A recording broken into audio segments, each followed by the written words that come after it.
Hail to the entire chat. Thank you guys for being here today. I want to talk for a minute about something serious. The state of the fandoms. State of the fandoms is healthy. It's beautiful. It's growing. It's burgeoning. How many channels have we seen grow over the last 3 years from the inspiration of just a handful of people that did this? I'm so happy. I see great channels growing all the time. The state of the fandom is growth.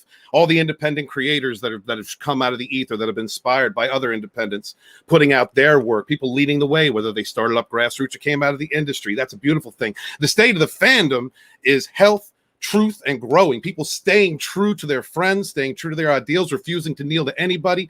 The state of the fandom is beautiful. It's beautiful for people like my friend Mara Jade, who's going to have a celebration stream for 3,000 subs later on tonight at 10 o'clock. Please go check that out. Give her some love. She's a great person in this community and somebody I've always looked up to. Been around since I first started. Also want to give a shout out to the Fandom Collective. The state of the fandom is a great place because of people like the Fandom Collective who don't take sides, don't really get into anything. They promote everyone, and that's beautiful. That's a beautiful thing. Please, these guys should be monetized. They're at 833 right now. If you could share out links to their channel, I would greatly appreciate it. They have been wonderful to all of us. They support all of us. It's a great group of dudes. Please support the Fandom Collective. I want to say thank you to every person that supports this channel and supports everybody else. Please remember to share out links for your favorite YouTubers and independent campaigns. And remember that sometimes during the darkest times that we've seen over the last few years, there are people that rise up. There are people that set themselves apart, that become leaders and move forward and keep people positive and going. And trust and believe, my friends, there be rogues here.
Hail to the chat. I hate my browser. Welcome back to Rogue Entertainment. Thank you guys so much for being here. I'm going to quickly go through my fellow panelists because we have a lot to break down tonight.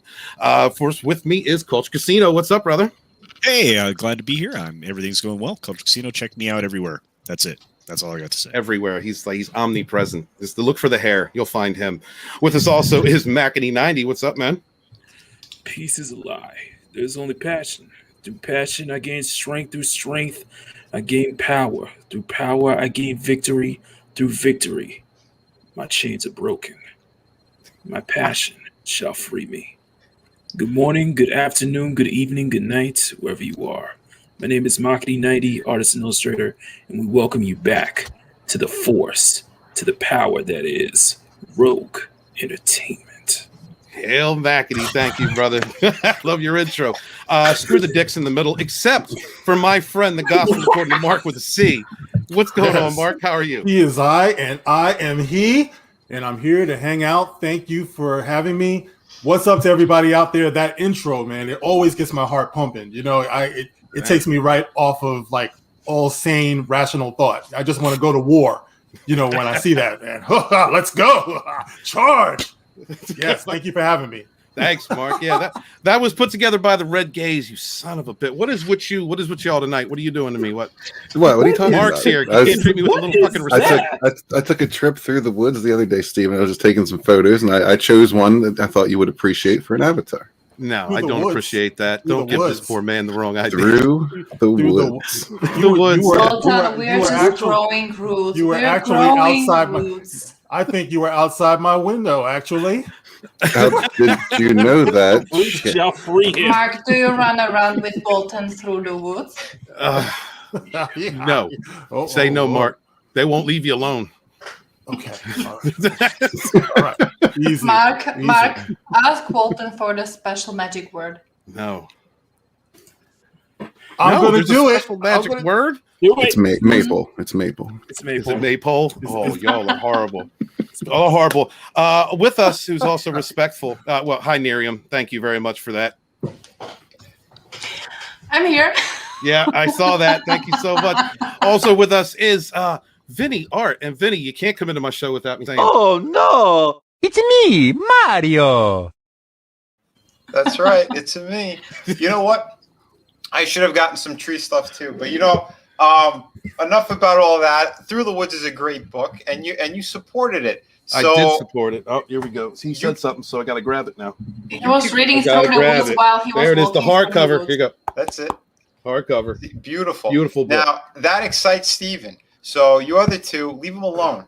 If he wants to get excited in the woods, let him get excited in the woods. Is that how this works? Listen, Vinny, we're trying to encourage this. All right, so get off my back, Mario. Go jump on a turtle. It's not a wood as a wood.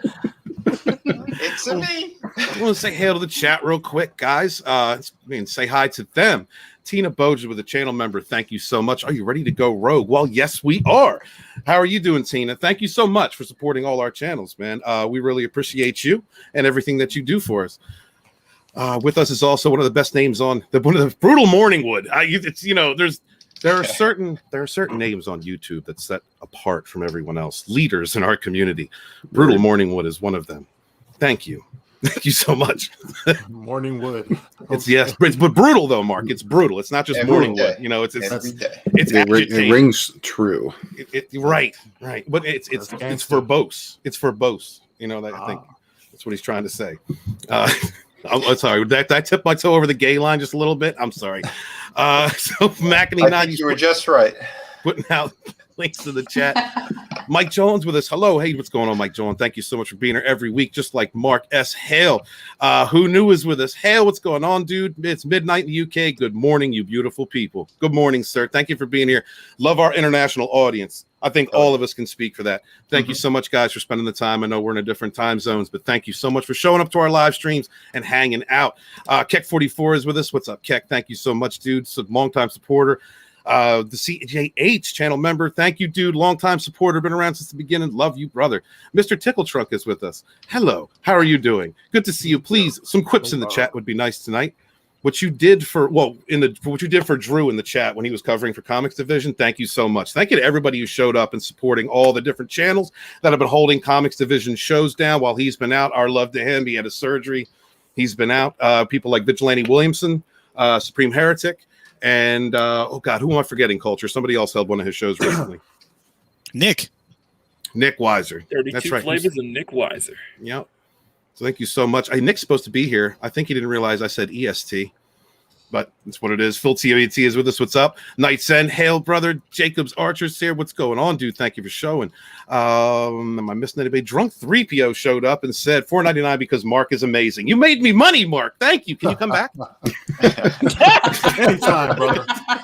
I'll even do a little dance for you, but you're trying to make money, so forget it. No, do it. If you do it for Jay, I'd be so happy. What's up, Jay? Much love. Yeah, in case you guys didn't know, Jay's really a dick. Snow Dubs showed up. What's up, dude? Good to see you, man. Let's see. Time Prophet is with us. Hail Time Prophet. Fast Steven Seagal, I ain't seen you in a hot minute, dude. I'm sorry I haven't been able to do any shows during the morning. when I do some more coffee and bullshits, I'll reach out to you, dude, man. Great person in our community. Please follow him and all the wonderful channels he supports. Lorena, he works with culture. He works with a lot of great creators in this community. Dead Man Walking is here. What's up? Good to see you. Dad Man. I always say dead. I know. Thank you, McAnee. I'm screwing up. I love the chat. I promise I'm paying attention. He is part of our Fortnite crew that we do with Fat Steven every morning. Beautiful. On this channel. Awesome.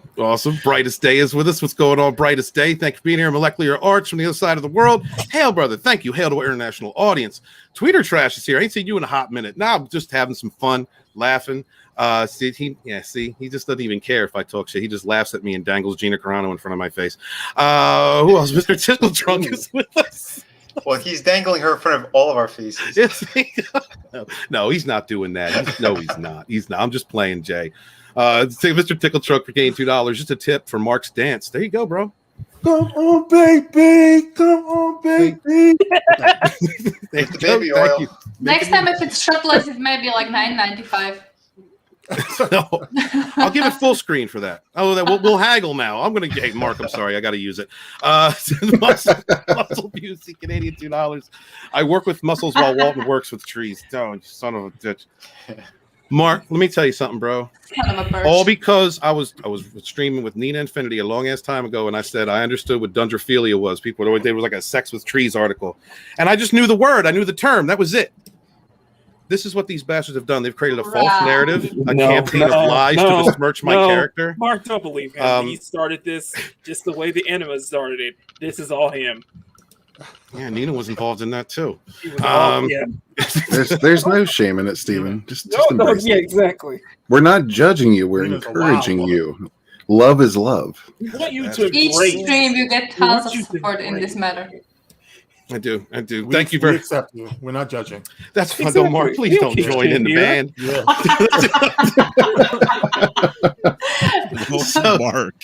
Mark, bye. Hail to you all. Thank you guys so much for the super chats. I really appreciate all the financial support.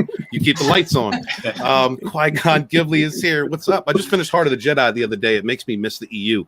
Forget the High Republic. Or forget. Highly repugnant. Yes. Yeah. Please forget that. I wish Final was here. Somebody that read more EU could expound on that. I've read about 10 of the books. I love like the Yuuzhan Vong. That I read all that series. But yeah, man, it's a shame what they did. Mark, they put a book out that was supposed to come out in 91 that never came out. Somebody reprinted it and then put it out, and then it started to do better than what Disney Lucasfilm is doing. Basically fanfic. Yeah, yeah. Just bitch smacked them all over the place. I swear. Yeah. As well it should be. That was back when they were actually inspired. They actually cared about what they were doing. You know, they're just phoning it in today. They have no idea. They don't. Nah, man. They're phoning it in. They're giving us rocks, Mark. They gave us a navigating rock, bro. Yeah. I started reading Heir to the Empire. You know, I'm just now getting into it. You know, OG Star Wars and Stig. Big shout out to them. Awesome. And just in 10 chapters, man. It's so much like bigger than what you get with the so-called sequel, what I call the NyQuil trilogy. You know, it's so much more satisfying. Yeah, I love it. I love it. Yeah. The Rock was still better than that robot. Oh, hey, Harrison. Oh, hey, Harrison Ford. Yo, Vinny, can you do the Mario in Harrison voice? It's me, Harrison Ford. Did you like the NyQuil trilogy, Harrison? I don't know what the fuck you're talking about. I'm so sick of Star Trek. Harrison, it's Star Wars, not Star Trek. Don't correct me. I was in them. Sorry. Just be careful. NyQuil could put this man out for good. Yeah, Mr. Big Deal. Harrison, are you glad you're dead? Always. Wait, thank you. What am I doing here? I just want to know how is he going to be 80 years old doing Indiana Jones? I love Harrison Ford. Huh? How is he doing 5? Like I love Harrison. And a walker. I'm jumping off that cliff. I love Harrison Ford too. I mean, I grew up on Indiana Jones. I love I'll be honest. I watched Indiana Jones trilogy more than I watched the Star Wars trilogy when I was growing up. I love those movies. I love Indy. 5. I mean, well, 4 was it 5? 5 was or 4. 4 he didn't look good, man. Like you could tell what the stunt doubles were, and it's just he can't move around. Like I don't. The way I would have been happy the route they went if they didn't make his son stupid. I almost said the R word, stupid. You know, if he had been like involved in what he was doing and like archaeology and you know, had followed in his father's footsteps, maybe like a passing of the baton. But I don't know, man. I mean, do you think it's disrespectful at this point for Harrison to be doing Indy 5, or is he? You know, I feel for him because I think he really loves the character and everything. But, you know, I don't think it's true to the character. I think that Indy would not be doing this when he gets to be around 70 or 80 years old. You know, he's the guy who says when things belong in a museum. When you get to the point where you belong in a museum, it's probably about time for you to sit down. You know, and I think that the character would actually know that. Yeah. So this is like little more than a vanity project at this point. Even Spielberg has bowed out because he's doing other things or whatever. Yeah. So, well, four had a different script altogether. I had a friend who got to read Frank Darabont's script, and he said it was absolutely amazing. It was like a perfect send-off for the character. They went through a lot of the characters from the other movies. They gave him a proper ending. Like, it all worked. I don't know why they threw it out the window. They fought with Frank Darabont, and then they wrote this piece of shit Crystal Skull. But he literally rode off into the sunset at the end of The Last Crusade. There was nothing more to be said. As much as we wanted to say, I wanted to be like Shane, like the movie, Indy, come back. But it was time. It was time. You know? Yeah. You know. It was a great trilogy. It ended perfectly. Yeah. In my opinion. Yeah. I don't know. But yeah, we're going to get an Indy 5. I don't know why. Is it just searching for more money, guys? Like, is anybody excited about that? I mean, who wouldn't be excited? Who would be excited by the fact that you have Indy cast with L337, who also wrote No Time to Bullshit and other stuff like Fleabag and L337, though. I mean, come on, that could be great. We're talking about Phoebe Waller-Bridge. That's a deal breaker. That's a deal breaker. You know, I can't do it. That's it. No interest whatsoever? No. Yeah. Listen, I've been heartbroken. I've been hurt. It's like every time I've tried to say, you know what, I'll go a little bit further with you guys. You know, my childhood and stuff. They just continue to smack you down, and I'm done. You know what I mean? I'm done with this abusive relationship. I want to see something new and something inspired and something that pulls me in. I just don't want to go moseying in there just because, you know, I want to, you know, nostalgia or something, you know? Yeah. Well, you know, Mark, funny that you bring that up because later on we're going to be talking about some projects that came out of this community. People like our friend Fatal J, people putting out content that is inspired, that comes from, you know, fandoms that have been broken by the industry, talked down to, treated poorly, abhorrently. But you know what happened? We got a lot of great independent creators that came out of that, whether you're YouTubers, writing novels, or comic book artists. Go ahead, Gaze, speak a little bit, brother. Oh, you want that now? No, not now. Just go ahead and talk about it for a second. Yeah, man. It's exactly what you said. We got inspired by this. I mean, I know me personally, my inspiration was just like Mark said, done with it all, man. Like they crapped on us for the last time. We got to stand up and put out our own content. We have to create for the next generation because these people are only destroying everything our generation had and giving nothing to the next generation. So forget them. We need to pick up that baton and move on because they dropped it a long ways back and forgot it was even there. So we just snatched that little MFer and ran with it. Yep. We're going to keep doing so. All right, cool. We're going to get into that whole section later on. Everybody's going to have a nice little rant if they wish to about the positivity and the great emerging universes that are coming out of this independent sphere. We got Lord Runner is with us. I will say Lord, though. The culture is immediately going to have something to say about that. I know it. Look, he has not earned the title. Exactly. I have not granted him said title. He does not have the title of Lord. When I deign that he should have land and, of course, the citizenry to work the land for him, then he will be granted the title Lord, not before. Damn, that's pretty harsh. I'm sorry, Runner. I'm helping. I'm trying to help you out there, buddy. Dr. Coffinail's with us. Hail, dude. been in the chats with this man since it all. This is one of the first names I remember seeing when I was watching the High Council, World Class, Geeks and Gamers, Gary, Duke, Mark, everybody. So, dude, good to see you. Thank you for being here, man. Mads Mama Bear is with us. Hail, Mads Mama Bear. Good friend of mine. Y'all looking good in that shirt, Mark. Oh, damn. Oh, here you go. All right, Mads. That's right. She wanted you to take it off. It's gonna be $9.95. That's a $10 shirt shirt charge right there. You can find this on Mad Mama Bear's store on her channel. Yeah. Nice. Beautiful. For all my kings out there. Oh, nice. I didn't know she was selling that. Hold up. Promo. Hold up. Way. There it is. Beautiful. That's killer. Uh-huh. Thank you, guys. Please check out Mads Mom Bear, wonderful channel, and check out her Teespring store if you're interested in that shirt. Robot Shlomo's with us. What's up, Rob? My brother. As I come in here and I see two trees humping what the world's coming to, you know what's happening. Why are you instigating, Rob? He wants it to continue, Steven. See, and here I am up north without all of my little, wonderful assets like the dendrophilia plaque that, we can properly advertise that. I don't have my Walton's Brew commercials with me, so you're getting off easy today, bro. Am I? I'm up here. Well, thanks. I appreciate that, dude. Orville Nation's here. Guys, please go check out PJ. Wonderful channel. Great supporter of the community. Share out links for him. Let's see. Bobby Campbell's with us. What's up, Bobby Campbell? I think she coached J.J. Abrams and Kathleen Kennedy last testicular fortitude. The skills don't have the killer instinct to back them up. I can't really disagree with that. I don't know. I know that Bobby? Kennedy lacks testicular fortitude, but she's thrown her weight around an awful lot. I mean, strength cannot be denied when it comes to that one. She's doing it like a crazy cat lady on acid. That's how she's throwing it around. She's got very strong masculine features too, so I don't doubt that she's very strong. She's hideous. That's true. And can you imagine the breath that probably comes out of that mouth, like in your face, telling you the way it is? You just want to get away, right? So you're going to agree with it and just go. Fade in. It's like an open asshole.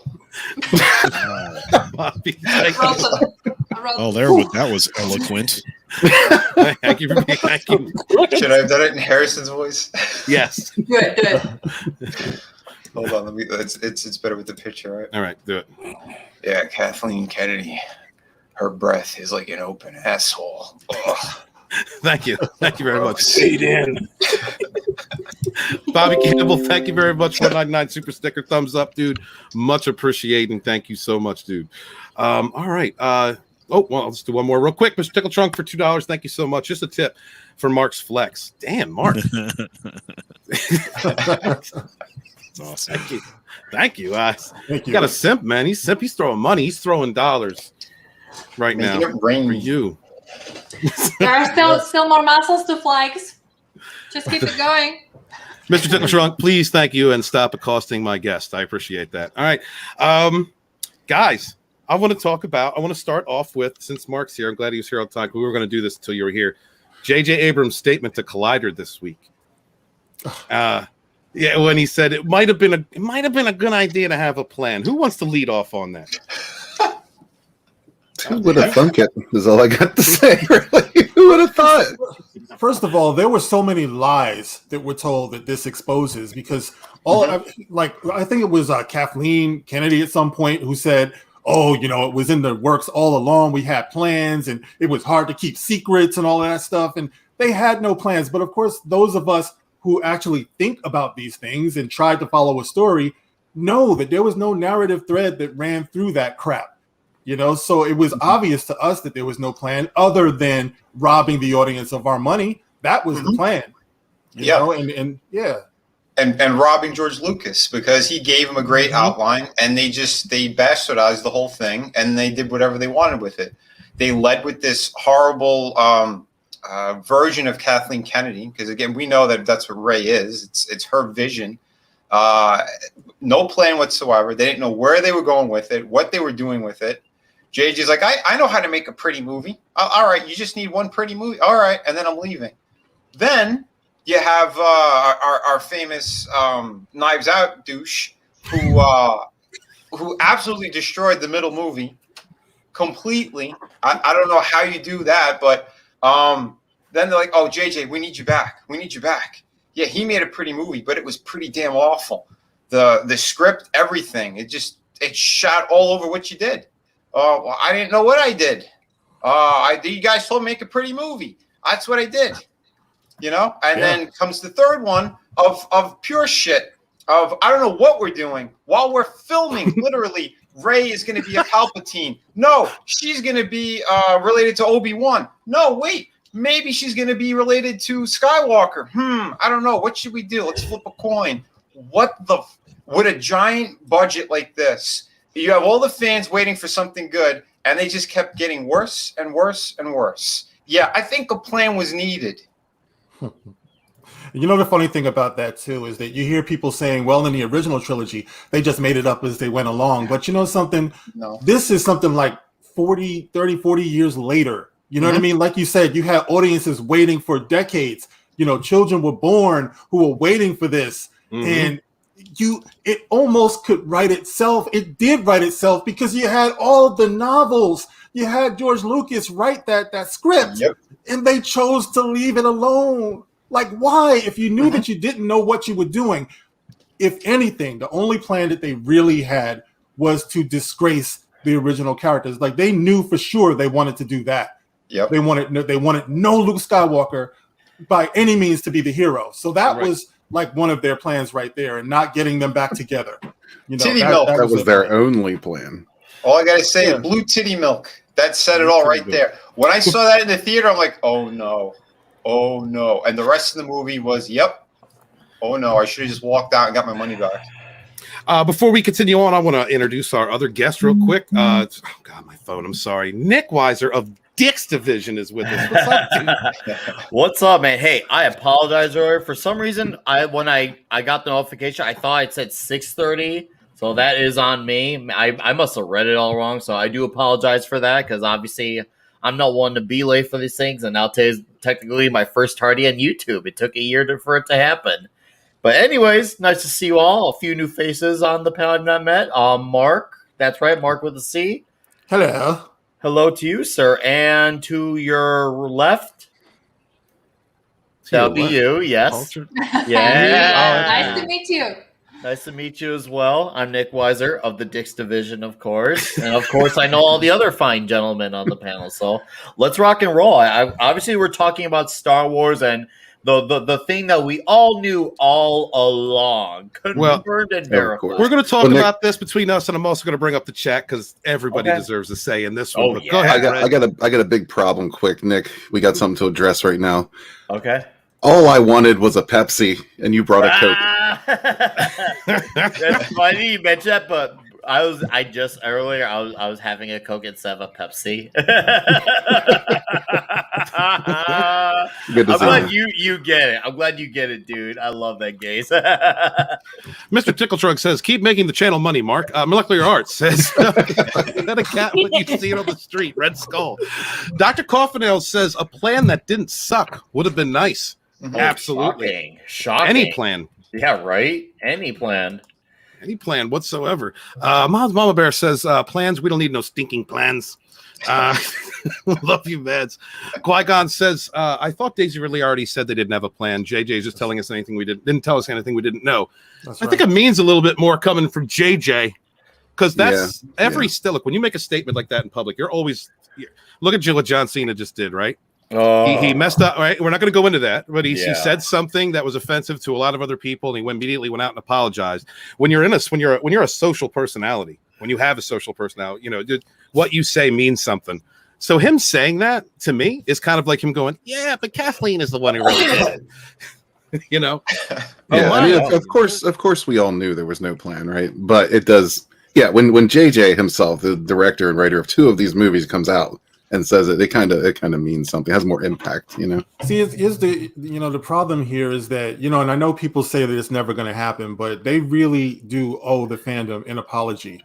Not just for making some bullshit movies, but also because of the fact that when people critiqued their movie and criticized it, they allowed the fandom to be labeled as all of the worst things in the world. Yep. And nobody stepped in to say, wait, their criticisms are actually legitimate. Yeah, Yeah, no. We had to be. There was Lucasfilm's utter disdain and resentment towards, and I will say this, hatred towards the fan base is what the Fandom Menace started. It's what they kind of created it in a way. If you think about it, kind of like with, I'm glad you mentioned that, with comics, you had your Dan Slotts and Mark Waid's telling off the fans. It's like, guys, you did this to yourselves. You created this movement. You don't want to admit that. But the more you did that to people, those people say, okay, well, you know what? If that's what you're going to do, we're going to have to do something ourselves. And then and these are the same people who always say, get your own this, get your own that. But then when you try to do your own thing, they try to cancel you for doing your own thing. So really, I'm starting to see a pattern for every time they say, get your own this. They might as well just say, we need you to just listen to us. Don't do it. But they don't want to say it because they know if that would be, once again, them admitting something. These people don't know accountability if they gave them a fucking black eye. And it's amazing how, like, you see, what was it? The Mary Sue came out with an article I actually agreed with about the Powder Puff Girls. We covered that last week. We were talking with Tom, and he said, well, this is what happens when those types, when something they like gets messed with. Which, and I believe that because I don't think any of these people were really Star Wars fans or Star Trek fans before any of this politics stuff. Yeah. No, I mean, the telltale for me was they didn't get Han, Luke, and Leia back together. There is no fan anywhere that would have done something like that. Right? That's the beginning and the end of the conversation for me. There was no excuse for that because all of them are getting on in years. We've lost Carrie Fisher. Time was of the essence, and they get to be the so-called creative team that will go down in history as having access to these iconic characters and messing it up the way that they did. It's unforgivable. Yep. Mackety, I know you got some love for Carrie Fisher. How did you feel when you realized The Last Jedi would be the last time we'd ever see Princess Leia on screen? It hurt. It did. It really did. Because it's just like, it wasn't that like, it wasn't just like, okay, it was just like the biggest sin that TFA was that you didn't give us the Han, Luke, and Leia that coming together that we all hoped for, that everybody hoped for. And it was unfortunate that she passed away a year later, right around Rogue One. Yeah. But on top of that, it was just like, okay, how are we going to handle Leia's passing? No, instead of you didn't. And I think I think this adds to another negative. My bad, bro. It adds to another negative why I hate TLJ more, because the way you handled Leia, which you could have given her at least a send off in The Last Jedi, but no, all that was just ruined by the fact that, one, and the most important thing everybody wants to bring in is that, she was blown out of the space, but then comes flying back. Mary Poppins. Like Mary Poppins. I was like, this is a complete disservice to Leia's character. This is a complete disservice and a disrespect. I'm glad you mentioned that because it shows you once again, like, we were still defending Leia, yet they ignored our criticisms in defense of her because they only focused on the ones that were towards Daisy Ridley's character. They are like, oh, you hate women. We're like, well, we have issues with how Leia's portrayed too, and we love her. But they ignore that because they selectively take the arguments that benefit what they're trying to push. Well, the thing is, Nick, is that Princess is still a higher rank than a general, in my opinion. Yes. Yeah. Oh, by far and large. You're right. And killing, and it would have made, and Lucasfilm, and it showed that Lucasfilm didn't even have the balls to actually just kill her off. In Jedi. In my opinion, like, even if they were going to go a different route than Lucas treatments, I would think Han would be more of a general type at that point, right? Because he really assumed that mantle in Return of the Jedi, But Stephen, they turned him into a deadbeat dad. I know. They were never there. They were never there to serve their characters. They were only there to get our butts in the seats. So they couldn't have let the character of Leia die in TLJ because they had already killed Luke. So they had to have her there to put in their little trailer and their little previews and stuff. Mhm. You know, the same way as they did for Han in the first one, Chewie, we're home. We're home. You know, Yeah, and all that the shit. same Yep. thing they did with Luke. You know, this is not going to go, oh no, I know it's time for the Jedi to end. You know, that was on constant loop. Yep. And then they had Leia for the last one. You know, they were never trying to serve the characters at all. Yeah, they did it on purpose. You know, they did. It's really disgusting. And I agree with McInerney. Like, yeah, he should have been a general. Why not? Because they got to keep that narrative of we need to destroy all these characters. Well, That was the stupidest thing on the fucking planet. We're gonna go back to just making him a smuggler, and he ran away from his family. Yeah, he's a deadbeat dad, and he's just doing the regular shit again. No, you spat in his face. He became a hero in those original movies. He got a medal for a reason. Okay, I want to step away just for a moment, and I'm going to tie this back in. Okay. You notice there's a clear hatred. There's been ever since I saw that from turning Han into a deadbeat dad there's a clear hatred of men, and I find it very ironic. I find it very ironic that Iger he acquired the Marvel and Star Wars franchise for the sole purpose of making it having something that could appeal to boys, but you're just turning boys into girls. You're turning something that appeal to boys and turning that male audience into the stuff that for the female audience. It's almost like there's a transitioning theme there. You know? Exactly. Yeah. Oh yeah, Rick Gaze. Listen, I'm just glad that it is now Star Wars canon that a spoonful of sugar will help you survive in space. Oh, That's God. Or a rock. A navigating rock. A sentient rock who only moves when nobody's looking can pilot a vessel called the Vessel. That's how moving rocks are, man. You can't look at them. Soul Assassin got it right on the head. Going back to what Vinny was saying, they had the EU and a rough draft from Lucas and threw it away. No forgiveness for JJ or Lucasfilm, and that's just it. I'm so, like, how could you not have the foresight? I'm sorry, but if your ideology or whatever you wanting to strike out on your own, whatever it was, if that takes away from a fandom that has supported these novels, the comics, the games. I'm from the game part, and the lore behind those. We wanted to see that on screen. If you were going to give me something, around the Rogue, Rogue One is a movie I do like.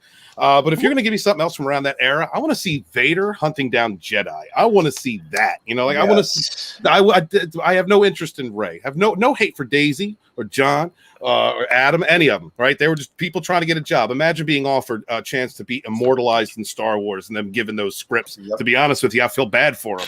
I do. Look no further than John Boyega. He was the one character who could have who made the movie a 100% to like a 99% plagiarism because they had the element of the stormtrooper. They had the perfect setup. Yep. Okay, so here's the thing. Here's this, and if we go into Force Awakens because Disney wanted to pass the torch, and what'd you give us? You gave us practically a Mary Sue character who ends up basically destroying the Skywalker legacy at the very end of Rise of Palpatine. You give us basically a dickless version of Han Solo who gets beaten around by not only Leia but Admiral Pink Hair, Admiral Gender Studies, who just appears out of freaking nowhere. Watch it, kid. And on top of that, and in the biggest insult to injury, and I know Mark, I know being Mark, everybody's been saying this. You had a potentially great character. You had a character who had so much potential, only to just say we're throwing everything out the window when you got into The Last Jedi. Yeah. Oh yeah. It absolutely. still hurt. Yeah. It still bugs me that you waste the amount of potential you wasted on Finn. Oh yeah. They really could have done so. And not only did they make him the one thing that was not exact plagiarism, they actually set him up for what could have been a cool rivalry, and that rivalry didn't amount to shit. It was a fart in the wind. He turned into a joke character. Yeah, he went from the potential of he could have been the Jedi to he's going to be comic relief and the janitor. They should have just killed him in Force Awakens. If that's what they were going to do. Right, dude. Comic relief and a janitor for basically a paper bag. All of them to lead to a wild goose chase that amounts to nothing, only to just throw in an anti-capitalist message. And you can don't throw the racism. That's what Canto Bite was all about, basically. And don't throw the racism bullshit at me, because people love Sam Jackson's Mace Windu. That's one of my favorite Jedis. I think that's one of the favorite Jedis. So you can't throw that angle at us. That would have been a great story. Yeah. A stormtrooper who left the Order, someone who was programmed, who had Force affinity, who then became a Jedi and then fought against the evil the Empire. It would have been a great story. Wasted it all. Yeah, that's the reason why they had to focus on so-called 40-year-old white guys in their mom's basement, because they had to have that racism thing going on. You know, they would never acknowledge me. They would never acknowledge any of my dark counsel or anything like that, or anybody else who has valid criticisms. They have to say you're sexist, you're homophobe, you know, and it's easy to put that on so-called 40-year-old white guys. That's the way they want to do it. That's the way they want to play it, and it keeps them above any type of real valid criticism that way. Yeah, they can just write it off. Yeah, the media narrative. They love to spin it like we see everything else what they've been doing. It's sick. It's really sick, and they try to justify it. They'll pad box offices like for other horrible movies that they protect done. Rotten Tomatoes. You know, they protect those movies, dude. Massive amount of money that could have went to charities and helped sick people. No, we're going to dump this into covering up our mistakes and wagging the finger at quote unquote fandom.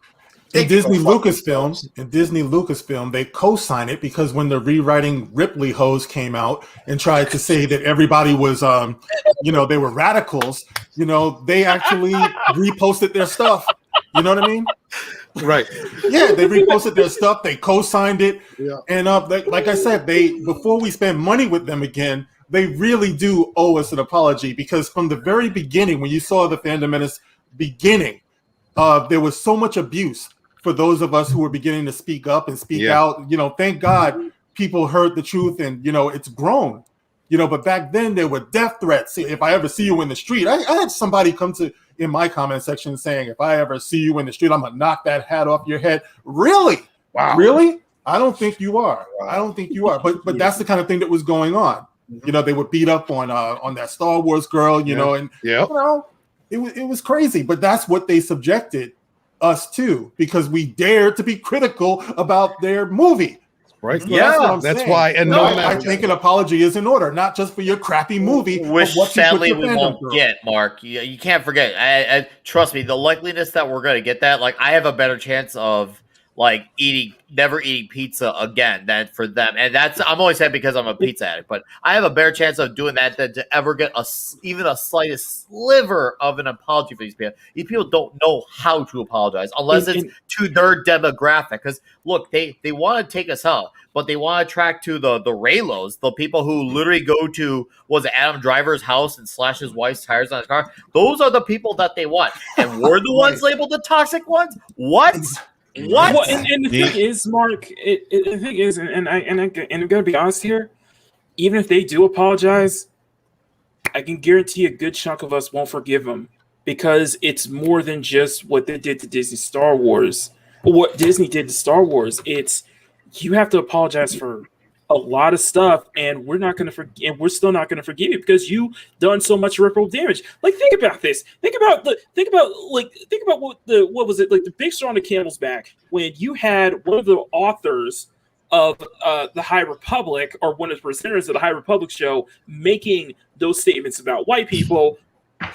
We revealed it, and then Lucasfilm having the gall, the Star Wars Twitter account having the gall to come out and say we supported it. We support Christina Ariel. We support Christina Ariel. We don't support Hayden's and I was like, really? You're talking about the black woman who is being boned by the white guy who hates white people, right? That's what you're talking about. You have to apologize to. You have to apologize for that. You have to apologize for how bad you treated the fans. You have to apologize for your treatment of Gina Carano. You have to apologize for a lot of shit. And that's hey, white people. Hey, and a lot of times. And the thing is, we're still not going to forgive you because you've done so much irreparable damage. You've done a lot of, not just in lore, but just in trust, just in like, it shows that you hate us. You hate us. You don't want us to be fans. You don't want us to be customers. You know who I hate, Mac? We're the ones who are putting. Yeah, you're a dick. Great, another toxic white male. It may not get people pregnant anymore, but I still have one.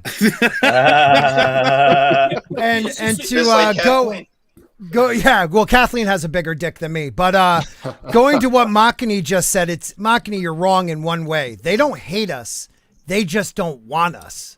There's a difference. They can care. No, they can care less.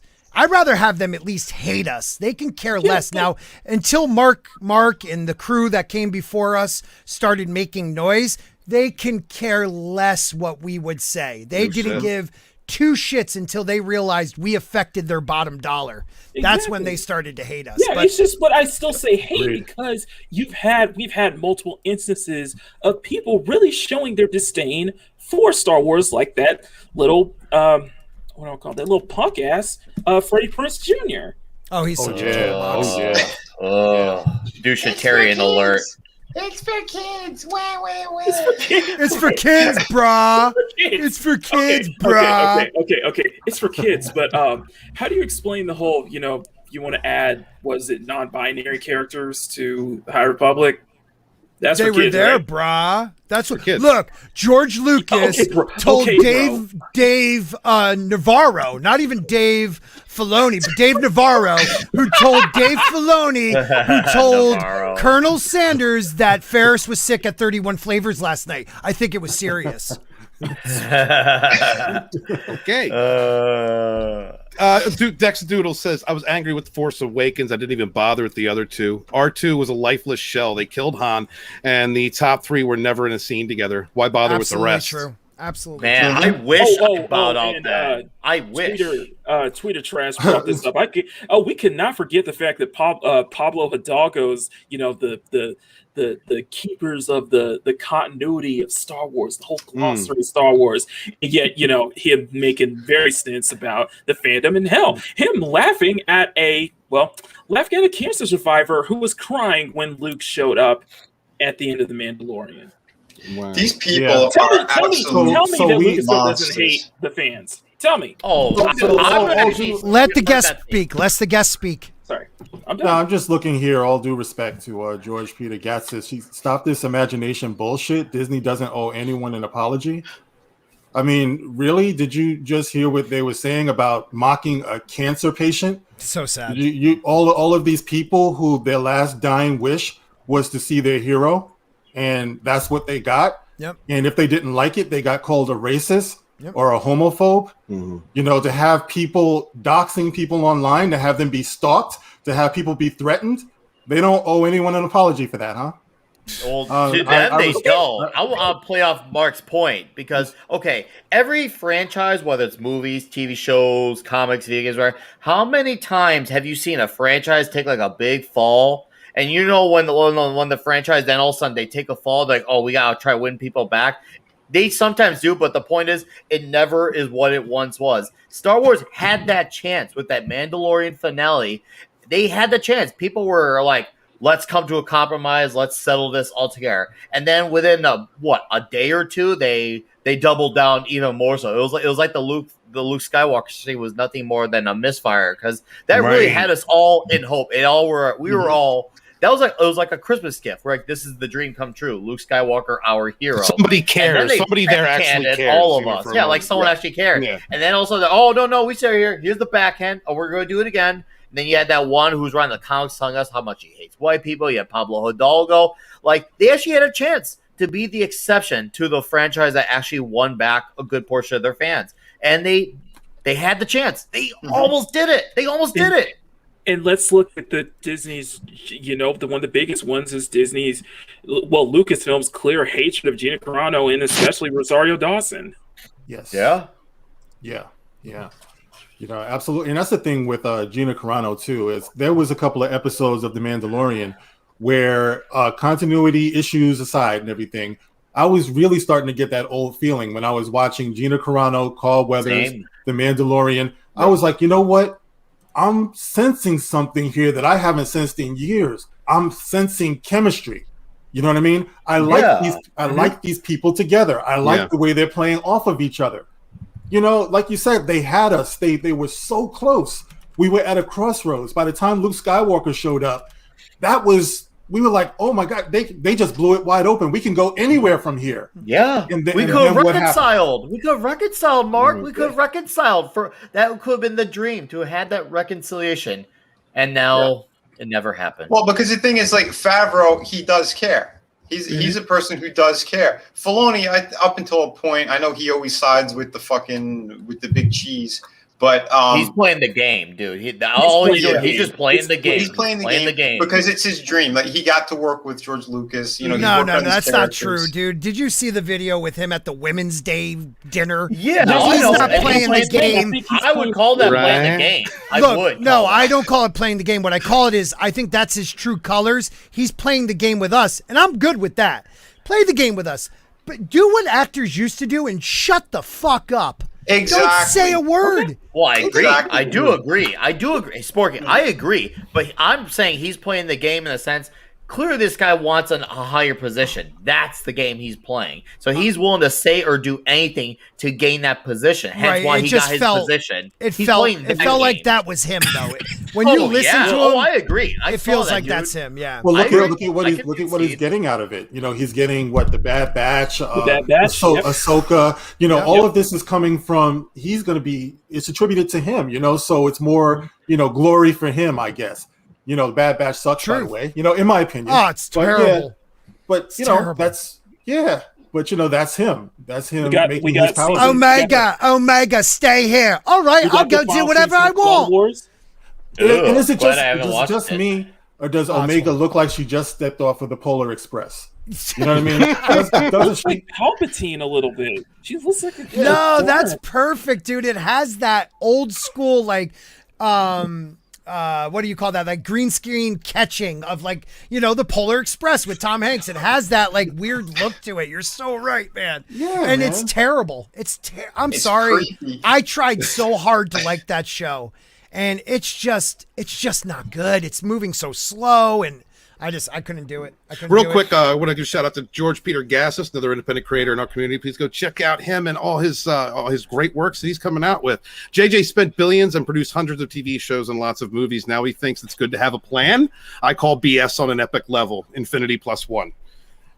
George, how do you get to that point and not know that it's best for you to have a plan for an outline? Like, do you think he tried to express that to Kathleen and everyone, and they didn't listen? Technically, he didn't give a shit after episode 7, or whatever it is. Yeah, 7.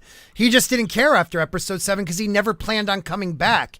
If it wasn't that's why I give less blame to JJ than I do to Ruin, because Ruin destroyed any plan that even JJ Mystery Box had in his background. You know, he just blew it all up. And then JJ was like, oh my God, I got to come in and spew as much garbage as I possibly can.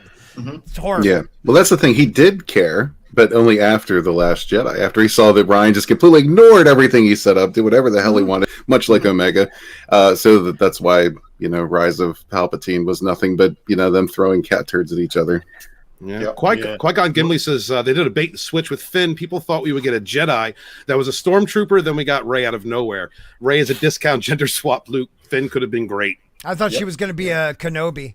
I didn't mind if Rey was going to end up. I thought she was going to be a Skywalker. I was hoping. But I enjoyed that, right, Steven? Didn't you enjoy is she a Kenobi? Dude, is she a Skywalker? Is she a Palpatine? I watched the shit out of Mike Zero leading up to The Last Jedi. I'm not even playing. Me and my son were I didn't. Okay, Force Awakens I had problems with, but I was like, you know what? They can't ruin it on this level. There has to be a reason why this was set up the way it was. There's got to be a payoff. I know. And my son and I, I wanted to pass Star Wars off with my kid. We enjoyed the Clone Wars TV series together. We played Star Wars Legos together. Star Wars was a part of my upbringing with him. And so I was just hoping beyond hope that TLJ was not going to be TLJ. Yeah, and that's what happened. It ruined, but that's the thing, is that like it ruined not only my experience, it did kind of ruin a part of my childhood. This is where it ends. That can't be right. This isn't where it's supposed to go. Right. But it also destroyed a lot of experiences that I had with my kid. Something I was building up. I'm so that's glad what my these franchises so don't understand, is that Mark when you has love talked something, about that. you're building it up. You know, you're using with your children. Like you want to pass that on to them, and you can't. Yeah. Mark, you talked about that on my channel once, man, and it hit me here when you talked about it, when it came from father to son and stuff like that. Can you touch on that? Yeah, well, I always tell people, I mean, you see that picture right there, that's my son couldn't have been more than like 2, maybe 3 years old, and he's got a pacifier in his mouth if you can't see him.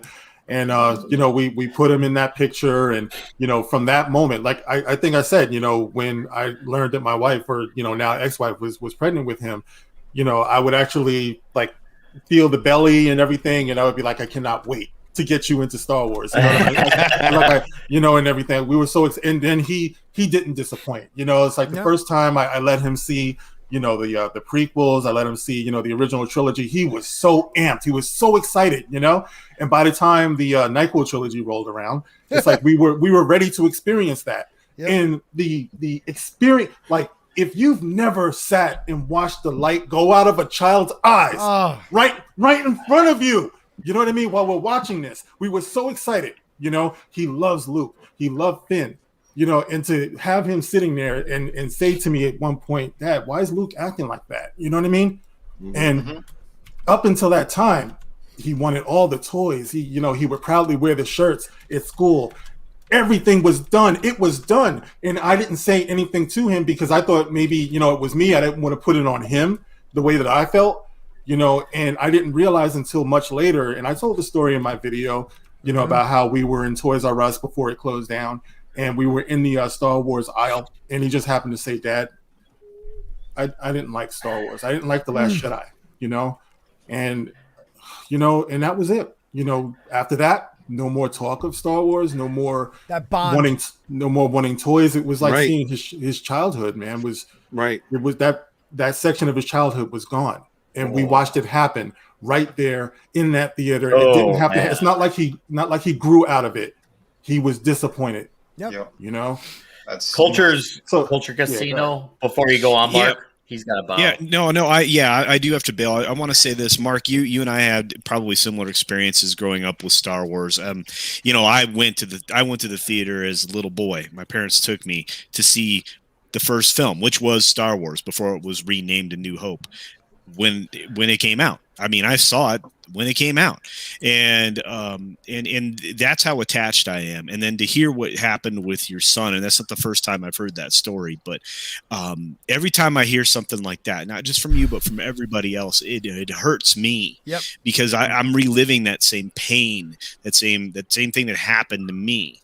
And I had been sharing this with members of my family for, I don't know, a couple generations, and it's just, it was terrible, and it's a loss. And to hear it confirmed everything that we'd suspected for so long, that there wasn't a plan behind this, is just flat out insulting, disgusting. Mm-hmm. It tells you what these people are. And it's, a lot of people use great words like repurposers, or I'll call them cultural Marxists, right? And I'm going to try to keep the politics out of it, but these people are only here to destroy anything that has been our civilization has been built on, because we're only as good as our stories. Mm-hmm. We only are able to teach lessons through storytelling. There's a good, there's a bad. We have to fight to be the good. Right. And these people are the bad. And I know they don't see it that way. This is why. And between you and so many other folks that are OG, because you're an OG, man. We've been looking up to you for a long time. I mean, I have my channel's, I got baby channel. I got fresh channel. It's like 16, 17 months old, but to watch everybody that came along the path, we all have these experiences, and it just, the more voices we have yelling at these people, the more maybe they'll wake up to the fact that they are essentially the source of evil. but maybe not. I don't know. Anyway, I got to step out. Got some issues to take care of. Later, brother. Had a great time, brother. Mark. I want you, my man. I want you on one of my shows, man. I got to get you on a Sunday show. Sure. I would love to do that if you guys Sunday open. Get you on a Sunday culture review. I love having guests every week, and I'd be honored if you'd come on. I'll reach out to you, and we'll make it work. Sometime here. Okay. If you're okay. Thank you. You guys have a great time. I love you all. Check out my channel. Check me out on Odyssey next week. I'm going to be doing actual news over there that won't be censored because they don't like that stuff here. So we're going to talk about real stuff for a change, not just the pop culture stuff that I do over here on YouTube. Anyway, Nice. Thanks everybody. Support all these creators and support everybody that the Red Gaze is about to talk about because they need it. Thanks, guys. Have a great night. Love you. Thank you, Good Coach. evening, Take care, brother. All right, Thank good to God see he's you. gone. I know, it's so stuffy, and he always talks forever. Jesus Christ, man, just be quiet, man. No, love Culture Casino. Link for his channel is in the description below. Please go check him out. He's a very informative man, and he also has a very keen business mind. A lot of his videos have to do with business, so if that's your thing, please check that out. So interesting. Want to go through a little bit more, see what the chat has to say before we finish up this topic.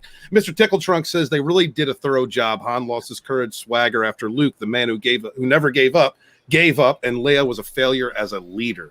Look, real quick, Mr. Tickletrunk. Han got hammered and messed up and sold his medallion. Like, that is how messed up they tried to make this story. Like, he came so far from A New Hope to Return of the Jedi. He went from a dirtbag who shot first to a hero of a rebellion. A hero and a good man. And got the princess. And the princess was not an easy catch. Right. And they ripped because she was a tough woman. Yeah. And they ripped it from him. And they just destroyed his character while making Luke sorry, excuse my language, a pussy, Well, no, you're right. You're right, Sporking. That's exactly what they did. Yep. Dr. Doodle says Critical Drinker did some good rewrites regarding Finn. Critical Drinker is great about everything he does. Please check out that channel. Love that dude. He's a little guy, but check him out. Give him some support. That's messed up. Meaning channel size, you sick bastard.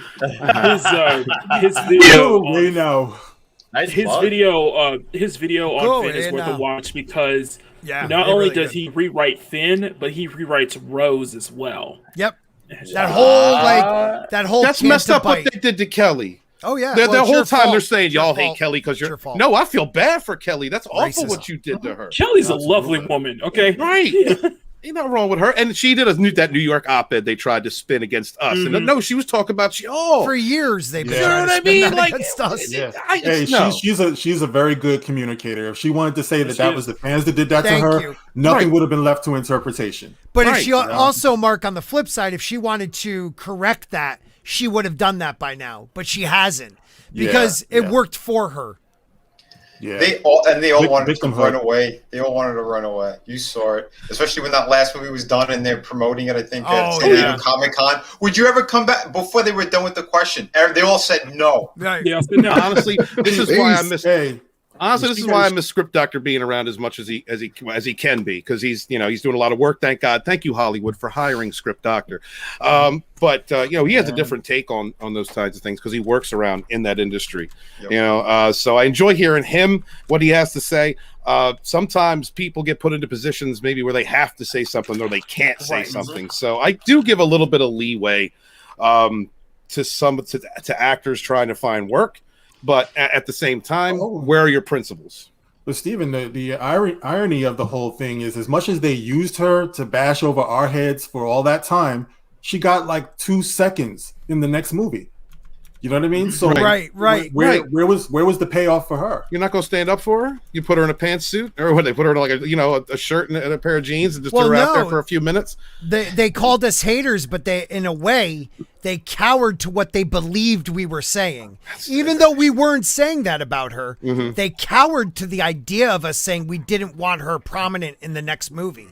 That's how messed up it is. Yeah. That we didn't even have to do it. It was just this falsified media thing, which we've been seeing a lot in the last 2 years, that they literally created themselves and then followed suit. It was almost like they didn't want her in the movie.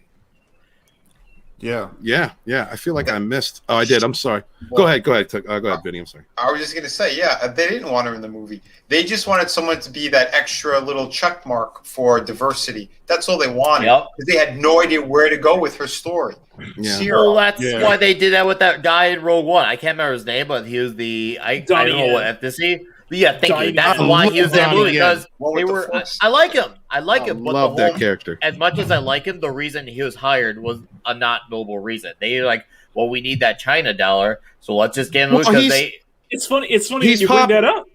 Sorry. He's very popular. Real quick, exactly, he is popular in China, right? I mean, I'm sorry. If you see the Ip Man movies, watch at least the first 2-3 Ip Man movies. They are fantastic. He's fire. He does toe the line for the communist China, for his government. He does. It's funny, but you know what? He is a legit actor and action star. I enjoy what he does, except for that last Ip Man movie. That was pure propaganda. That was. Well, oh, go ahead. Sorry. I was going to say, real quick, for Rogue One, I didn't mind whatever they wanted to do because that entire cast was expendable. So I don't care who they put in there, as long as you had good actors. Because the story for me was fun. It worked. I could watch the original movies and throw that one in there, and it all goes perfectly. We get up to Force Awakens, and then I'm out. I'm sorry, Matt. Go ahead, brother. Yeah, and it's funny that, Nick, you bring up, China, because it's usually for two reasons. Disney does these stupid stuff for two reasons. One, to virtue signal. Although it shows that every single time they virtue signal, especially Lucasfilm, they always insert their foot right in their mouth. And the second time is to appease China. And it's funny that you brought that up because, does everybody remember the lesbian kiss at the end of Rise of Skywalker? Of course I do. It was the most prolific moment in Star Wars. They were making a big deal about it, but had that stuff censored in China. Really makes you think. Like how they dumbed down what's his face? Who's fan? What's the actor? John Boyega. They decreased the size on the poster for the Rise of Skywalker. Straight disrespect. How could you talk about standing up for minorities and they do that shit? But don't forget, Boyega's now talking to Kennedy again. That man who kept talking about how he was screwed and how they did him dirty. That guy, he said he was done, but these guys all come back at a price. He came back at a price, a literal price. He lied. Don't forget, they made Chadwick Boseman, God rest his soul. They just covered his face up on the Chinese poster of Black Panther. Yep. Yeah. Great. I love the Black people Panther. They're catering to. Yes. It doesn't make sense. All that stuff they're doing to those Muslims over there. All of the yes, sir. I was like, hey. Yeah. That's congratulating the same province at the end of Mulan. That's doing that to those people. There are people right now, right? As much as we talk about atrocity, shit going on around us, what we don't like about our governments and all this stuff, there are things going around like that in the world right now. People being loaded up on trains and sent to camps. That's happening right now in the world. Mm-hmm. How is that not what everybody's talking about and fighting against? Right? I don't get it. Yet they can still virtue signal. Yet you can still have LeBron James talking all that shit he talks, when, they all support what's going on over there. They're not saying anything about that. So, you just lost your credibility with me. And Mark, hold on, can I mention something real quick? I'm glad you guys met. Who saw on Disney's Plus's Twitter what they posted a few hours ago about how they literally wrote word for word how we need to all do better and to stop Asian hate. This is the same area that wants. God. Yeah, they literally put that. Can you find that tweet for us? I will gladly. I respond. I'll pull up real quick. Right I need to acknowledge the chat before I lose some things. This could not be reached for further comment. Says the entire decade of ownership will stand as the worst mismanagement of intellectual property in the history of entertainment, an absolutely unforgivable sin against an entire generation. Agreed, brother. Absolutely agreed. Hey, and Nick, don't forget. The Star Wars Twitter account. Sorry, Star Wars. Sorry, Scott. Sorry. Shut up, Scott. What did Makini say? Don't forget the Star Wars Twitter account who made multiple oopsies, such as wanting to promote, wanting to do BLM message and such, but completely ignoring the fact that what was it, James Earl Jones forgetting birthdays, right? Forgetting guys, look no further. When people call them out, they don't even bother to actually acknowledge them. Listen, James Earl Jones, right? I will watch a movie if he's in it, good, bad, whatever. Yeah. Like, that's one of the people you're getting a shot. I'm watching that film. I'm sorry, real quick before we move on. I'm sorry. Twitter trash said for $2 says Pablo on the bottom, Geode on top. Pablo. Do you guys remember that he? Do you guys remember that he self-inserted himself into the? I think it was the High Republic as a character. Yeah. Oh, dude, that's great Twitter trash. Thank you so much. Terminus asked, "What's up, dude?" For $2. Thank you for showing up. Nick Weiser flavor number 40. Ray's unwashed undergarments. Oh, nice. Can I Toxic ask? Man Flu level. I love Terminus. Terminus and Toxic Man Flu are some of the best. Let me ask you a question though. Were they mishandled worse than what happened to Game of Thrones? Because in my mind, Game of Thrones was depends on if you're a fan. Well, not even. No, I really don't think so, because Game of Thrones was the #1 show in the world, and it was on pace to being one of the, maybe the greatest. Now that's determined if you're a fan, but critics saying it was the greatest series ever. And then the last 2 seasons they fell out because D&D wanted to move on. I mean, that was a huge dropping of the ball. Like I will agree with you. I will agree with you on that, Scott, because it was just, at the time, it was already kind of, it was very, very mixed to negative from the fans. Yeah. And for the normies in terms of, and I'm talking about Star Wars, it was just kind of meh. Right. But as far as from Game of Thrones, was from the Game of Thrones, it was universal. Yes. It was universal. Yeah. That's a tough one. Yeah. It is. Yeah. Yeah, they definitely dropped the ball. I'll say that. Yeah. I'm looking. looking. You saw the cast. The cast could hardly, hold their tongues. When they were in interviews and stuff, they were like, "So, how do you feel about this last season?" Oh, I know. I know. That was pretty sad. Yeah, number 39, Nick Weiser, is JJ's Mangina Mystery Mix. Oh, Mangina Mystery Mix. That was Terminus Est for $2. That's great. Thank you, brother. I appreciate it. Yeah, no, I know you're dropping the ball. Yeah.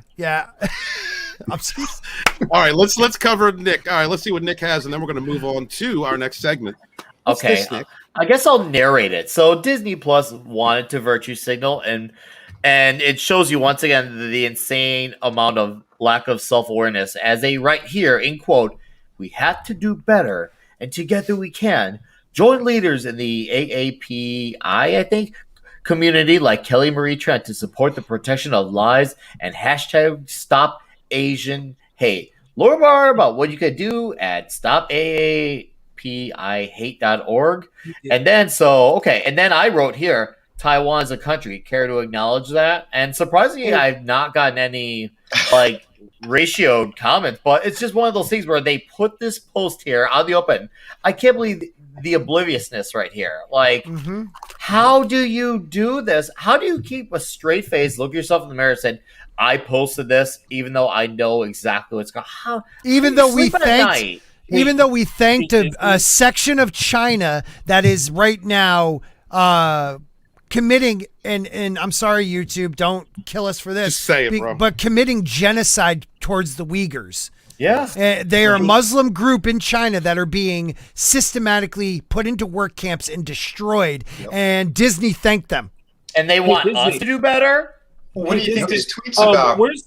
Hey, quick question, Disney. Where's the Stop Asian Hate when we had the protests in Hong Kong? Right. Yeah. I'm just saying. Right next to LeBron. Yeah. What's that NBA manager who made a tweet about saying save Hong Kong? Yes. Yeah, he made a tweet to say to save Hong Kong, and then they had him remove it. And then, of course, bitch boy LeBron James, he's afraid to say anything, but he'll talk all this smack about everyone else that is in China. He's not afraid. He the only color LeBron cares about is green. And if you're going to be like that, at least be freaking honest. At least be honest. Like, I don't care if you want to be Mr. Social Justice Warrior, but when it comes to China, at least say, well, you know what? I'm making a lot of money there. I ain't talking shit about them. No, he plays you're not informed enough. You're not informed enough. This Rockets... Look, these kids in Hong Kong are singing the national anthem. And I bet you kids in America don't even know what the national anthem is. Come on, man. Celebrities, they don't know how to be honest. They don't know how to be genuine. They're all scumbags. And this whole tweet there, what do you think this is for? It's because China said it. Put this up. This is what this is. Because Bob, what's his face? He left Disney because he's going to be working with them. So this is all set up in a certain way, man. We know what's going on. We know who owns America. This is a fucking joke. Yeah, that kind of a perfect note to. I'm sorry, Mackey. Go ahead and say one thing, and then I want to. Besides, Scott, LeBron, he's too big. He's busy. He's flopping in games. He's talking about how he's a victim and how cops shoot. All cops, hunt down black people. He's too busy trying to basically get a police officer canceled. Not just canceled, but basically have their life and put their life in jeopardy. But he's too busy for there that. Is there is racism in America. We know this. Yeah. We know this. Let's not invent more of it. Right. It's bad enough. It's bad enough we have it. It's bad enough. By the way, off topic. Fuck that mayor and also the entire police department for getting the person who mocked LeBron on TikTok. He got fired. Yeah, that officer got fired. I saw that. Oh, I heard about that. Yeah. Crap. Yeah, if there is a hell, there's a special place in it for people like LeBron, for people out here who victimize the sensibilities of average people. There's so much anxiety, so much pain, that's out here, and stress because of people like this, who want to sell this victimhood to the black community, to the Asian community. They want to sell guilt to the white community, where people are just, they don't know themselves. They have no security with who they are, so everybody is on edge. And people are dying in this state. People are victimizing each other in this state when we could be communicating and getting to know one another, which is why they hate this fandom, by the way, because that's exactly what we do, and we encourage that. But people like that, unfortunately, they have the louder voices. So, I have to listen, to my mom. Money and power. Yeah, I have to listen to my mom, who I love so much, talk about how she's stressed out because of what happened to George Floyd. I'm like, Mom, Mark, you got to be careful out there and stuff. Mom, it's not what you think it is. Right. You know what I mean? Right. And it's like, and even if something ever did happen to me, I said, don't be calling Al Sharpton. Don't be doing any of that shit. It's just, pursue justice because a wrong was done. But to buy into this narrative that there's some open hunting season, genocide, right. I've said on my video before, it's like I come deep from a law enforcement family, so we all here should know better. Yeah. I've been to so many graduations at police academy. Good people, man. It's like, of course, just like with anything else, there's going to be some bad people or whatever. Right. Oh, but most of those men and women who go out onto the street are looking to help people. Absolutely. Yeah. Absolutely. I'm glad you mentioned that, because it makes me wonder when people say the whole all cops are racist. So do you not forget that every cop is white? There are black cops, there are Asian, there is Hispanic. I'm near Chicago, and I'll tell you, the majority of the officers there, regardless of how I feel about them, is neither here nor there. I think I've rarely ever seen a white one, and that's fine. I don't care, but it's fine when they're saying this. I'm like, so do you not think about these things when you say these statements? All cops are racist. But I'm like, so does that mean that black cop is that Asian cop? Like, these people literally pull these statements out there just because they know it does literature based harm, and that's all they care about. Even if it's not true and they cannot connect the dots of point A to point B, as long as they can get that moment where they can hurt you, that's all that matters, even if it's not true. And they know deep down inside it's not true. They just want to have that leverage on you. You're right, and Mark's right, because this is what they want. They want confusion. They want people to be fearful, and that we can't run to the authorities if something does happen. They love this kind of confusion. Yeah, because if we're all confused, we hate each other, we're fighting, whatever, no one's paying attention to what's going on, who's really pulling the strings. Yeah, they don't want that. Man. Look at the list. White versus black, gay versus straight, mask versus mask, vax versus anti-vax, pro-police versus police brutality. They're coming up with a new thing each time that continues to further the divide rather than having, and that's how they are trying to shut off the idea of having discourse. But that's how you close it off. And censorship, yes, and the censorship, they love this stuff. well, yeah, it's infuriating them that we're still able to speak. That there are other platforms that we've been going to because this drives them crazy. We all know it. The masses now, they think people are confused, whatever, and they're not paying attention. No, more and more people are understanding what's going on. They're seeing it. There's other documentaries and stuff popping up all over the place that breaks down everything that's going on. This agenda, you name it, it's being exposed. Fauci now is being thrown under the bus by his own people. This guy is sick. Way overdue. I remember seeing him back in June when they were like talking, and I think it was Jim Jordan. And of course, this was not covered by a big media outlet, but Fauci was going about how we can't go outside and you can't barbecue. This is very harmful. And then Jim Jordan's like, okay, so you're saying we can't go to weddings, we can't go to baseball games. So what about the protests? I don't find how that's relevant. Dude, that is the most relevant topic of them all. Put a plastic bag over your head. I don't know. I'm compromised by China, but if you stick your fingers in your ass and then look at effort, I promise you this will save lives. While he's like Scrooge McDuck swimming in his giant vault of money. Yeah, right. All right, real quick, gotta get some super chats, and then we gotta move on, guys. Great topics. China's on fire. Thank you guys for being here. Twitter Trash here for $2 says Geode is moist for Pablo. Best ship ever, Pablo. Look, can we get that hashtag trending? Can you all share a link to the show with that hashtag? I'd appreciate that. Thank you so much. Moving on, Dad Man Walking for 55 for $4.99. Thank you, sir. First time here tonight. Great discussion. Thanks for the closest thing to Mackany rant that I've ever seen. Rant more Mackany. The funny thing is, Dad Man, he's been wanting, like he said, he will happily give like Fat Steven a super chat just so he could hear me rant about Zack Snyder. Thank you, dude, for supporting these channels. Thanks for finding your way around here. Appreciate you, brother. Hope I earned your subscription. Please subscribe to all the wonderful people on this panel. I guarantee you they will all be just as entertaining. Thank you. Twitter Trash is here. $2. Geode is the man in a relationship. Pablo. Damn, hey, he is a man in that relationship. You got to figure, because he'd have to be behind Pablo because he couldn't be looking for Geode to move, right? And he's rock hard, guaranteed. And he's rock hard. Thank you, Dave. Wow. Thanks, Mr. Tickle Truck for $2. I'm Canadian. The USA is obsessed with race. That's what I hear. You know what? Nerium, you hear a lot of the discussions we have over here. Are Americans obsessed with race, from your perspective? When you were talking and when there was the banner of the Asian Lives Matter, right? I was kind of thinking, I'm not even sure whether I should say this, but maybe like look at the positive side, right? We had the Black Lives Matter, now we have the Asian Lives Matter. Maybe next month we're gonna have like Native American Lives Matter, and each month we'll go after one race after race, and at the end of the time there's not gonna be a race that wasn't covered yet. So it's gonna probably, hopefully, end up with All Lives Matters. Oh, blasphemy! How Which is where we should have been all along. We should have been all along, my brother. Right? Yeah, Steven, you could be attacked for saying that. I think yes. To answer your question, yes, you're terribly obsessed with races, with cultures. But for the guys that I just got to know, I'm living in a tiny small country in the Eastern Europe called Slovakia, right?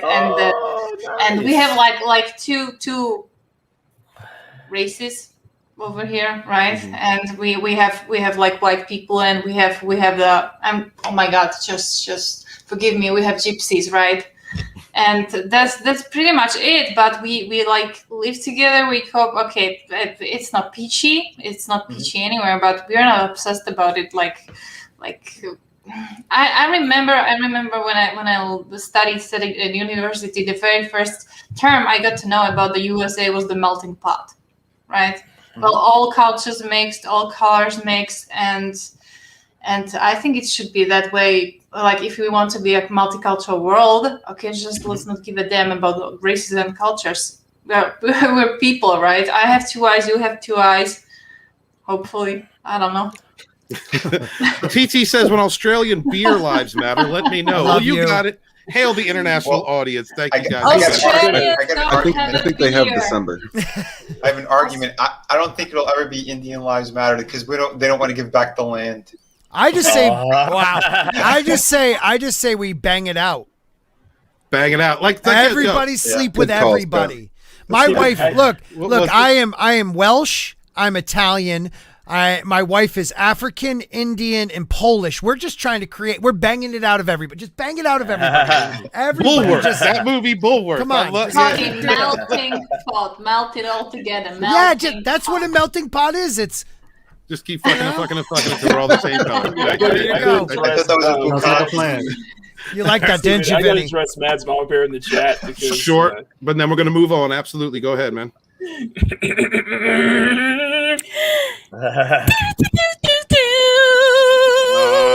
you go. Thank you, brother. Thank you very much. Hail to Mads. Now we are going to move into promoting a few independent creators, wonderful people like Fatal J and some others in this community. Before Red Gaze starts that off, I just wanted to play this for you guys. And I made a video, released it earlier of this same one. So if you could share it out to promote these independent creators, I'd really appreciate it. Hail the chat. Let's get to it.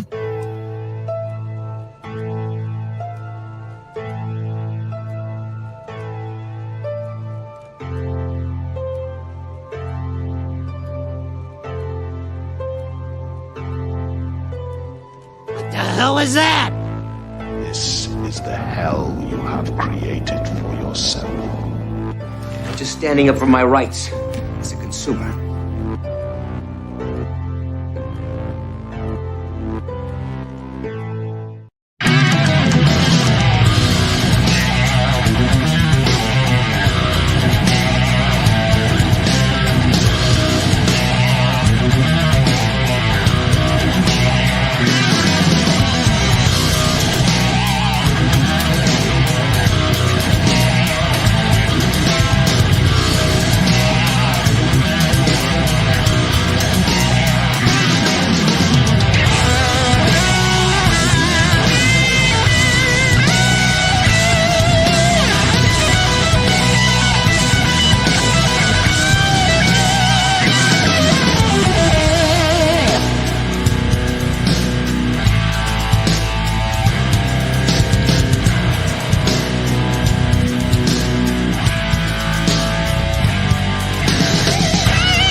Remember to support independent creators. That was put together by the Red Gaze, who does many advertisements for a lot of people in this community.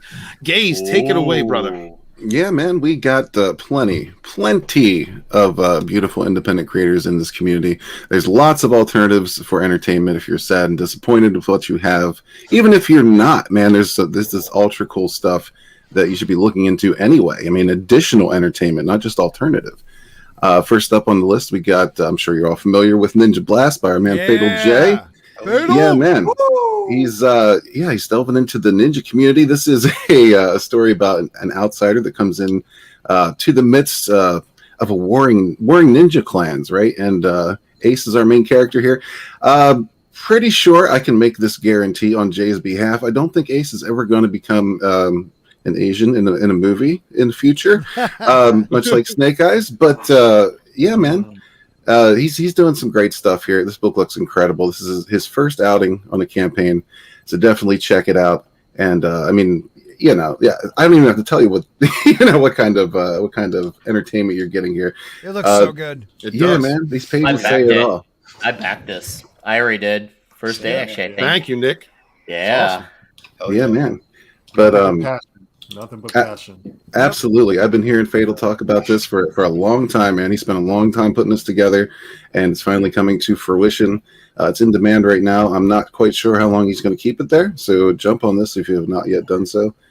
Fatal's another guy out there. He's always out there supporting people in his community. He's got a lot to say about a lot of things, and he's a very important voice. So, I mean, he's coming out with his own project. I say support it. Does anybody else have anything to say on this one before I move on? Man, go ahead, Mac. That wasn't Mac. If I could find sorry. I'm just very excited for it. Fatal, he owes me a poster. I got to put it up on my wall. He knows what I'm talking about. Yeah. It looks fun. I just want to say it looks like a good, fun time book. Like, I think if I had to guess what it's going to be, I'm sure it's going to be like, it's going to be pretty story-oriented, but it's going to emphasize even more so on fun and action. And when you look at stories like this, it comes down to the action the most, because that's where we get that fun. Is because when you see ninjas, you think action, you think kicks and punches and the Howard Dean sounds of the world. You think of those things, and they're like, oh man, that's originally why I actually backed this book, because I actually did not know much about Fatal J. I didn't see him as this YouTube channel. I'm like, oh hey, this book actually looks fun. I'm gonna back this. Then I actually subbed to his channel second. Then I discovered who his channel was. I actually knew his book first before him. Truthfully, in the last 6 months, because I've been so sick of everything out there, I've been watching a lot of anime. This is something like Netflix would pick up as and put it into a show. It has that anime feel, that really cool artwork. Like, I can't wait to read this story, because I'm telling you, this is something that could be turned into a show. He might have something really big here. He really might. Yeah. I really believe it. Buy now, man. Get in. Get in there now. Yeah, man. Fatal's one of the first people I got to know when I started this whole YouTube thing, and he's just been, steadfast, always man. Good. The guy doesn't change. Absolutely, good dude, good heart, and man, I can't wait to read this as well. Absolutely, man. Yeah, dude, he's showed everyone so much love from the beginning. Hell yes. The first couple of streams I've ever been on with him, he's like an excited kid, but he knows what he's talking about. He's been talking about this story for a while too. He's like, Vinny, can I ask you some questions? I'm like, dude, anything you want, because he's that type of a dude. He's got your back. He knows the story he wanted to create, and he went for it. That's why I was happy to back it as well. We backed each other on the same stream. It was hilarious, but and he gets so excited again, like a little kid, and that's the kind of energy that we need in all of this, and to keep pushing forward, together. That's how we do it. That's how we do it, brother. That's how we do it. Absolutely. So check out Ninja Blast right now if you haven't done so. And once again, all these great projects. If you're not able to support financially, just a share will do. It's very helpful. One single share can change the course of the entire campaign. Tweet can make a difference. Mm-hmm. Yeah, absolutely. One share difference, man. Absolutely, Gaze. And the next one on the list here is Bonds the Drive. We are fortunate enough to have this creator on the panel, but this stars Lena, who is looking to become the alpha of her pack. And unlike the female heroines that you are used to these days, Lena goes through some trials. She might even fail here and there when she's trying to accomplish her goals. Katie, she looks like a woman. There you go. Yeah. What would you like to tell the fine folks about Bonds the Drive? Well, that the road to success isn't always about just climbing up. Sometimes it's about falling down quite a lot, right? And then just finding the strength to actually get up again and move on. And that's what this young girl is doing, right? Because like she's meeting various people on her road, on her trip, that either become her friends, enemies, allies, kind of, just pushing her, just making her grow as a person, but also making her stronger, making her more resistant. And did I forget to mention that this is a werewolf story? So it's not a typical werewolf story, right? You won't see those bloodthirsty beasts. You will more likely see these wolfish forms. So the human part is connected with the wolf in a more spiritual form, right? But it's gonna be packed with actions, packed with fights, martial arts, red blood. But also a little bit of, friendship, romance, just relationship. It's pretty much everything there, even a humor part, more manga-ish part. I don't know, just 72 pages, 72 plus pages. How much did we end up with? It was almost 90, right, with Mudman? Yeah, you're going to get a mini comic in the back of this as well called Mudman. Ooh. And that's going to be, I think it's 7 pages. It's somewhere in the neighborhood of high 80s. I'm so glad I supported this one. Nice. I'm so glad I backed this one. And I'm going to get, you know what? I've been following Fatals, and I totally realized just now I didn't back them. So I'm honestly, Fatal Friday, I'll be backing yours. I backed this one the minute I saw it because the artwork in this is so freaking awesome. Dude, I'm saying, man, if I'm flipping through this in a comic shop, I'm getting it. I'm buying it immediately. Yep. Wow. Yep. You know it. It's her action shots that are amazing. That wolf in midair is like, I know it's flying at that dude. Like, it's so intense. And again, she looks like a woman, but she grows into it. The first book, she doesn't look as old, and she grows into this ripped, like, I can't wait to read all these. Like Vinny draws a woman. You guys draw women, and it's actually nice to see that, and not like a 12-year-old boy named Sue. And that's also another thing, right? This is the first book out of 10 plus, because what I decided to do is not to shrink the story for purpose of shrinking the story. So it's going to be like a huge ass thing. It's going to take some time. So I really hope that you'll fall in love with the first book, because if you do, you're just gonna be obsessed with the rest parts. And a very interesting part about the Madman that I forgot to mention, I don't know how many projects or books do this, but the younger brother of the main heroine is a huge comic lover. So Madman is actually a comic that little Jesse, the brother, is reading in the story. So it's like a comic within a comic. That's awesome. So cool. What I love about this too is, and that's the thing, is you're going to be watching these characters grow and change, and that's something that you need in stories and in these books and these projects, because it shows there's so much thought that was put into these stories, not just the beautiful artwork, which is definitely there, but like Miriam, she's really mapped out what she wants to do with this and how she wants to evolve these characters and get the main one to where she needs to be. That's some cool stuff, Not only the main one. Well, yeah, obviously we have lots of characters in there, but this is what I'm saying, though. It's stuff that the mainstream, they don't care about and they don't think about, because they're always rotating creative teams. They don't give a shit. They're going with different narratives. Over here, we have real creators who are putting their heart and soul into every single page in every comic.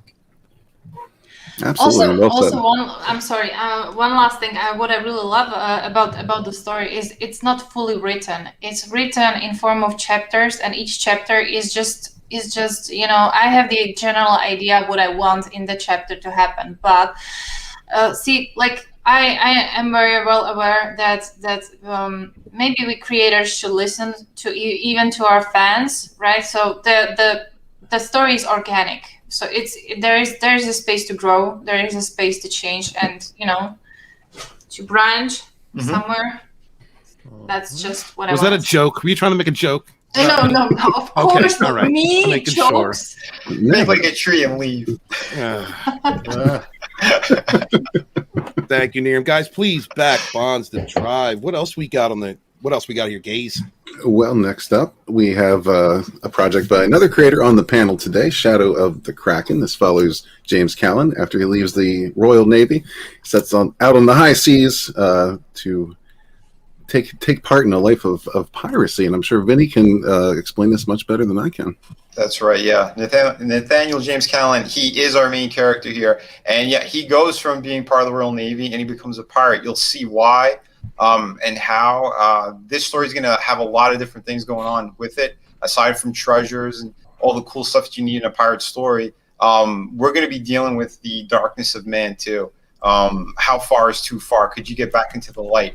What you're doing, is it noble, or have you gone way too dark? And, you know, I'm playing with those kind of aspects with these characters and what they're doing, because they are fighting for survival. It is a very dangerous time. Yeah. Dude, yeah, I put my heart and soul into these pages. This is going to be 50 pages, perfect bound. Yeah, man, I can't wait for you guys to read this, sink your teeth into it, so to speak. I see that. But yeah, again, I drew everything out. I'm painting everything. I'm doing all the lettering, all the words. You name it, this is all me. No other people involved. Insane, man. You are insane. Look at this. Yeah, right, chat, calm yourselves. The ass master, chat, Mark. Okay, that's what we call him, the ass master. Okay, sure. Yeah. I have plenty of different titles that they gave me because of the women I draw. But that aside, yeah, there are beautiful women in this book. Pirate wenches, other characters too. But we have beautiful locations, extreme violence because it's a pirate story. The villain in here is a very nasty individual as well. You'll find out what he's doing, why he's pursuing the main characters, and what his other agenda actually is. And yeah, I'm not pulling punches here. I'm going to be dealing with some stuff that actually happens in history. The slave trade is going to be talked about in here. Half of his crew is made up of freed slaves and other defectors from the Royal Crown. I'm giving people a real story without any bullshit attached to it. So yeah, if you want to see these characters grow and what they're doing, how they're doing it, how they're surviving, yeah, please join this. Hop on board, and you're gonna be very happy you did. This is campaign number 6. So I've fulfilled 5 campaigns already. The last one was actually a hardcover book that was 100 pages. I put everything on the line for these projects and what I'm doing, because I want to make sure people are going to have just an amazing experience, a cinematic experience with every page. Are we getting that link in the chat? Oh yeah, it's going down in the chat. The link is linking. Real quick, so I don't lose it. I apologize, guys. Twitter trash for $2 says Pablo kneels and cucks for Geo. So hot. I didn't want to lose that. I'm sorry. Thank you, Twitter trash. Thank you, man. Yeah. I got to bounce, buddy. All right, then let's talk about real quick. I'm just going to take a pause here for a second. Scotty, what do you have coming up next on your channel for the dump? We're keeping up with the free-form dump, so it's pretty much as topics come up. As topics come up, we'll talk about it. I have a couple if we get a little slow, but I really want the chat to get involved. And so when you guys come over at 9:30, have some ideas. If you want us to discuss something, maybe we'll talk about it. I'm done with the read an article. Talk about. I just want to bullshit with my friends and rip on things we hate and talk about things we love. And that's the freeform dump now. It's I got to think of a really shitty. What is the Saturday one again? This is the Sporking Steamer. That's what the I call it. Sporking Steamer. Yeah. But we'll have to have you on some. I'll pull a Culture Casino. Mark, I've loved you for 30 years. We'll have to have you on. No doubt. Let's do it, brother. It's been a while since you've been on, so we'll have to have you on again, man. I really enjoy listening to you and hearing your point of view. You, the Dark Council. I was going to wear my Dark Council shirt, but then I was like, yeah, that's such a Tool move. So yeah, you sent for Gary instead. I'm going to go put it on though right after this. It's when I was a little thinner too, so it's kind of tight. Is it? Yeah, like let's make it happen, man. Yeah, we'll do it. We'll do it. I'll reach out to you, man. Is it like neutering a dog? Like it gains weight after you snip your balls? Is that what? Probably. All I know is Fatal J's getting poked out by my nipple. His eye gets popped out because it's so tight. So I feel bad. That sounds like a ninja blast. That's reason enough to watch right there. Yeah, watch the show, guys. So I'll see you guys at 9:30. Come right over. All right. Hey Scott, Thank you, guys. before you go, I think it should actually be called Kathleen Kennedy's breath. I don't know if you were here earlier when we talked about that. That's worse than a sporking steamer. You said it had to be attached to a dump, right? Yeah, and a dump. And, and gays, because it's your birthday, you can come on, I guess. Oh, well, maybe. Let me check my schedule. All right, can I say something before I go? Sure. Katie is a really sweet girl, and she thought of me thinking people were going to get mad at me because I didn't have time. I kept screwing up and forgetting to send her something for your birthday thing. So I said, "Can you just put my face or my Sporking News podcast logo and just have crickets?" And I thought that'd be hilarious. She's like, I was worried people would take it wrong. I was like, you know what? I respect that. I would have found it funny. And I would have loved it after Steven being like, I love you guys. You're my best friend. 25 minutes later. And then all of a sudden me just fucking crickets. It would have been great. All right, guys. I'll see you in a couple. Next time we're having. We're doing it. Peace, brother. Love you, Mark. Later, guys. All right, bro. Later, brother. I'll see you at 9:30. Please check out Sporking News Podcast. The Dump. Gonna have a lot of fun over there. Real quick, Twitter trash again for $2. Dude, thank you so much for being so generous tonight. Geode pitches, Pablo catches, play balls. Hashtag Pablo. I'm gonna hashtag that out for you, brother. We're gonna make that trend. Thank you very much. All right, gays, let's get back. Pablo needs to trend. Let's get back to promotion. Heck yes. Next up, we have Sunsworn Wings of Vengeance. This comes in between the events of the first novel, Edge of Annihilation, and the second upcoming novel. This is a standalone story that you'll be able to enjoy on its own if you're not much into novels, but I prefer if you are. I think you'll get a much richer experience if you dive in. The novel is available on this campaign as well. This is also done. The interiors we have by Nerium here, which you just saw. She's amazing. We got covers by Nerium and Vinnie on this campaign as well. But this was kind of my answer to The Last Jedi, right? That was pretty much the end of Star Wars for me. And honestly, it's I don't know if you could call it a preemptive strike or what, but now they're taking a dump all over He-Man. So I mean, there's elements of Star Wars, there's elements of He-Man, there's elements of all kinds of great properties that we used to enjoy. All influenced me when I put together the Sunsworn universe. So yeah, if you're into space fantasy at its finest, if you're into crystal magic, space dragons, you name it. Yeah.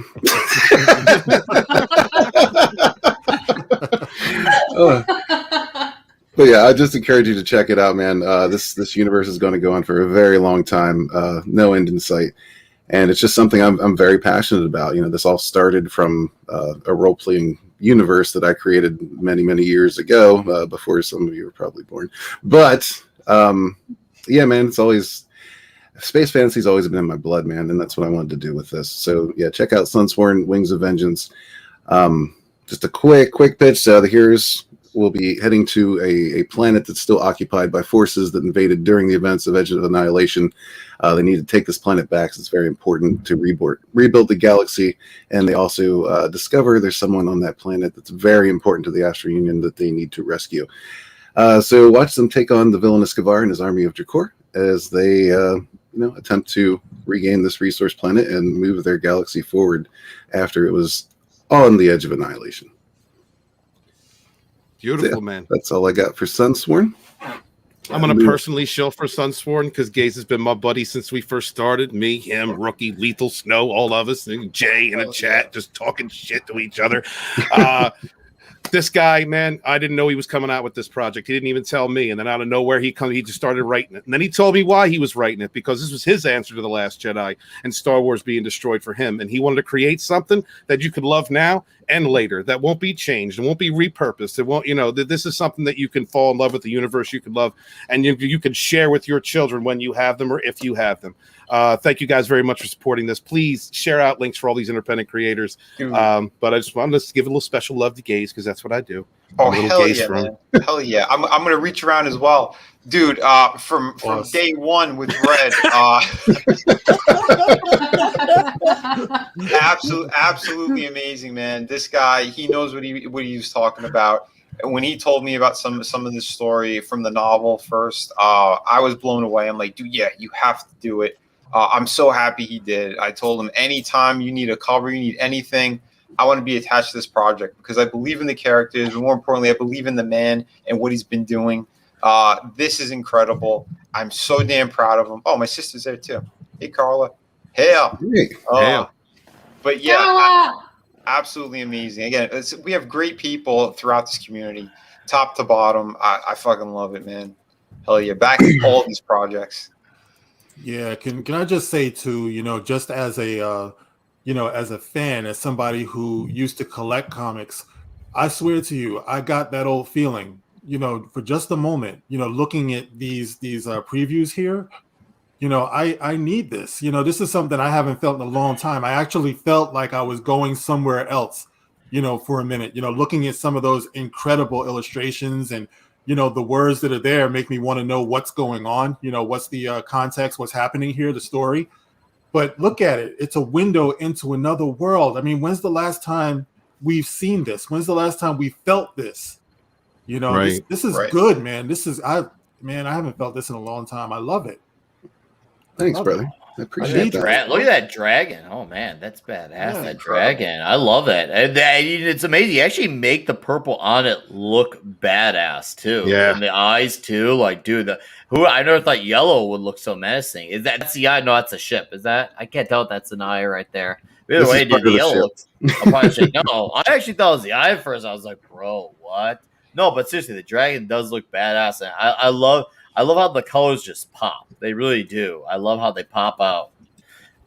Oh man, that whole time of going to the store and getting that new comic smell when you are about to read a book. What a feeling! I'm definitely feeling that way. I'm thinking Vinny drew that ass. I'm just guessing. That ass is all Miriam. Wow, and yeah, that's all I'm gonna say.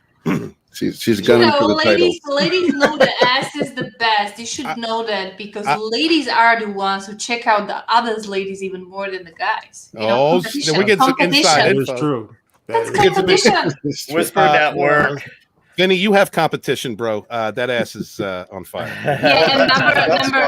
But number one spot goes to inch shorter Italian. So yeah, that's for sure. Listen, I think it's up to the fans. They need to buy all these books, and then they can pick whose ass is the nicest. I mean, who draws the nicest ass? I think you're wrong when it comes to opening up the curtains in female crushes. I do my squats. Shadow with the Kraken had a nice one in there too. I saw that. Oh yeah, there's nice asses all around in these books. Absolutely. Yeah. And James Hayes, yes, sir, I do simp for West End Games D6. I love that system. No shame in my game. But next up, I'm glad that Carla's here because we want to cover Witch Hunter as well. Yes, we do. Yeah, man. This is a dark fantasy story written by her husband John and drawn by Javier, who is you're probably not too familiar with on this end of things, but he's working with 656 Comics. He did Undead Border, great artist. But Carla and John really put together a great project here. It's got two separate endings, actually. There's two covers. Each one has a different ending. One of those covers is by Carla, the other by our man Vinny here. Vinny gets a cover on all the good projects. Hey, man, it's amazing books, amazing creators, of course. But yeah, this story is about a witch hunter who was brought up in a monastery, taught to hate witches, kind of gets out into the world, becomes one of the best witch hunters around, but finds himself in a situation where he is forced to team up with a witch in order to solve an even greater problem. So, if you know, I don't know, I guess you could kind of classify this as historical fiction a bit, maybe just a touch, a smidge. I'm not sure how much actual history they got in here, but I'd label it as more dark fantasy, which I'm really into. This kind of genre is always right up my alley. This dark fantasy, space fantasy, anything with fantasy in it, I'm probably a fan of. Horror fantasy is sweet. I love that too. But yeah, they put together a great book here. And I would suggest you get in on it. 'Cause I don't know how much longer this is going to be available. Maybe Carla can help us out with that if she's still in the chat. That's right. And get both covers. Absolutely. You want both endings for sure. Don't miss out. Yeah, for sure. Absolutely. Carla's been one of those people in the community that I have, like, since I first started coming around. I've seen her promoting other people, being good to others, cross promotion. Please help support her and her husband. Wonderful people that just want to see everybody else rise, man. And she's hilarious on top of everything else. She tells shit stories that will blow your fucking mind. When you were on Red Gaze's birthday stream. About Mark, she had a dream that there was like an invisible partition between two people shitting or something. Not just the partition, Steven, the toilets, the pipes, everything. Everything. Transparent. Listen, that was like a shit together stream. And the only thing that Walton was dealing with was, were you touching with the ankles or the knees, or where were you touching? I was asking if it was in an airport bathroom, if there was like a senator involved, they were touching feet. I don't know. I mean, that was a thing a couple years ago. Yeah, the senator's got to get caged too. That is an appropriate story because Carla often likes to pitch by saying, "Buy this shit." Wow. Yes, she does. Wow. So yeah, check out Witch Hunter. Buy this shit. Yeah, these guys are great creators as well, and yeah, definitely proud to call them friends, and glad to have them here as a part of this. Absolutely. So yeah, check out Witch Hunter. Steven, do you have the links in the description? Yes, I do. All the links for everyone is in the description. Cool. And last up on our list is Stealing Solo, the Fandom Menace edition by Jeff from World Class Bullshitters. I'm sure you're all familiar with this already, but just wanted to give him a nod anyway, because and I know Jeff is planning on doing some more things, and I mean he's a great artist. So he is. Yeah, I was actually surprised by that initially, but this is a story of it's a parody basically of the World Class Bullshitters taking grumpy Harrison Ford and forcing him to reenact the Force Awakens in their manner. So yeah, it's a fun little story that you might want to get involved in. And I mean, if you like these guys, if you see them, if you watch them, you'll definitely catch their brand of humor throughout the book. Yep. Absolutely. And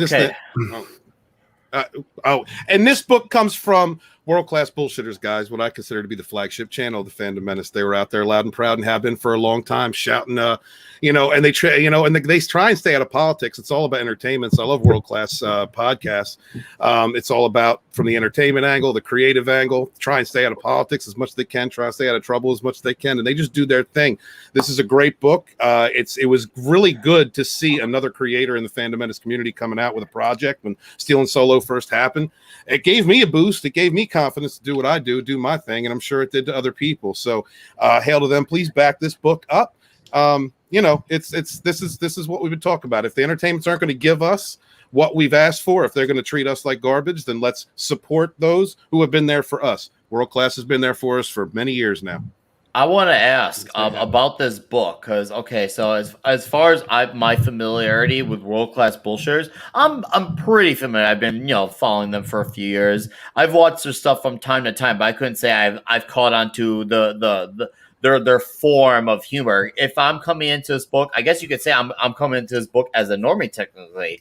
Would I be able to still catch on to the humor accessibly, or do I really need to know more about how their style of humor flows in order to understand the story? Because you guys did mention that if you know their humor, you'll totally get it. It's geek culture. Again, Nick, it's geek culture. It's like 100% geek culture humor. Tennis ball?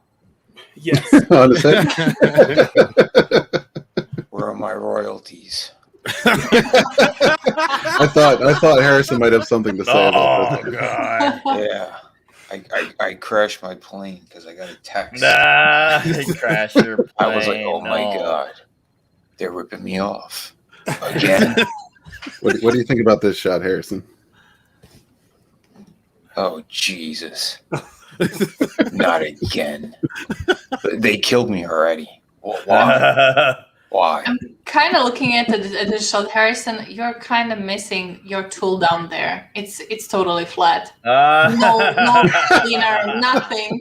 Oh wow! Another reason why I'm going to sue this kid. And you're wearing a midriff. Now you made us all look. I know, right? You had me. I literally got played. So you succeeded. Well played. Well played. I mean, really, Harrison's got those old balls. It should probably be pushing down around down this a little area. bit, unless he's They're wearing in my boot. So at this point, his balls definitely dropped. Come on, Along with we're everything looking at else. here that's minus size. Well, there's no walker, so I'm flattered. He's doing all right. Well, there you go. All right. So, yeah, guys, check out all these great projects. We got a lot of awesome stuff going on in this community. I mean, there's a lot more out there that we haven't even touched on. And I mean, it'd probably be impossible to touch on everything that's out there. But, yeah, definitely a lot of great projects out there. We need alternatives for our entertainment, and we got them. So support them.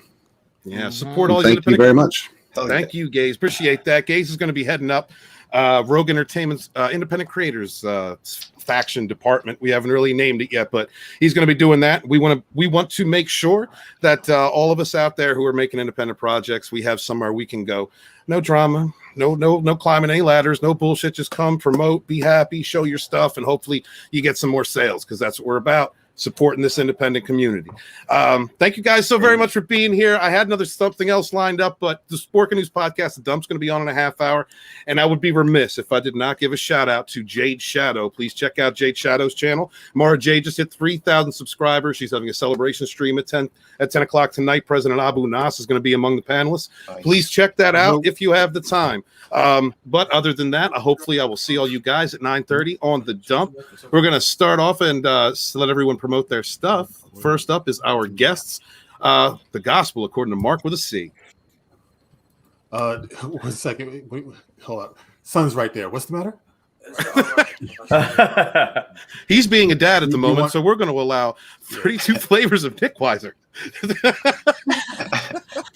Well, hi, everyone. I see a few unfamiliar faces out there. So, for those who do not know, I am Nick Weiser of 32 Flavors of Nick Weiser.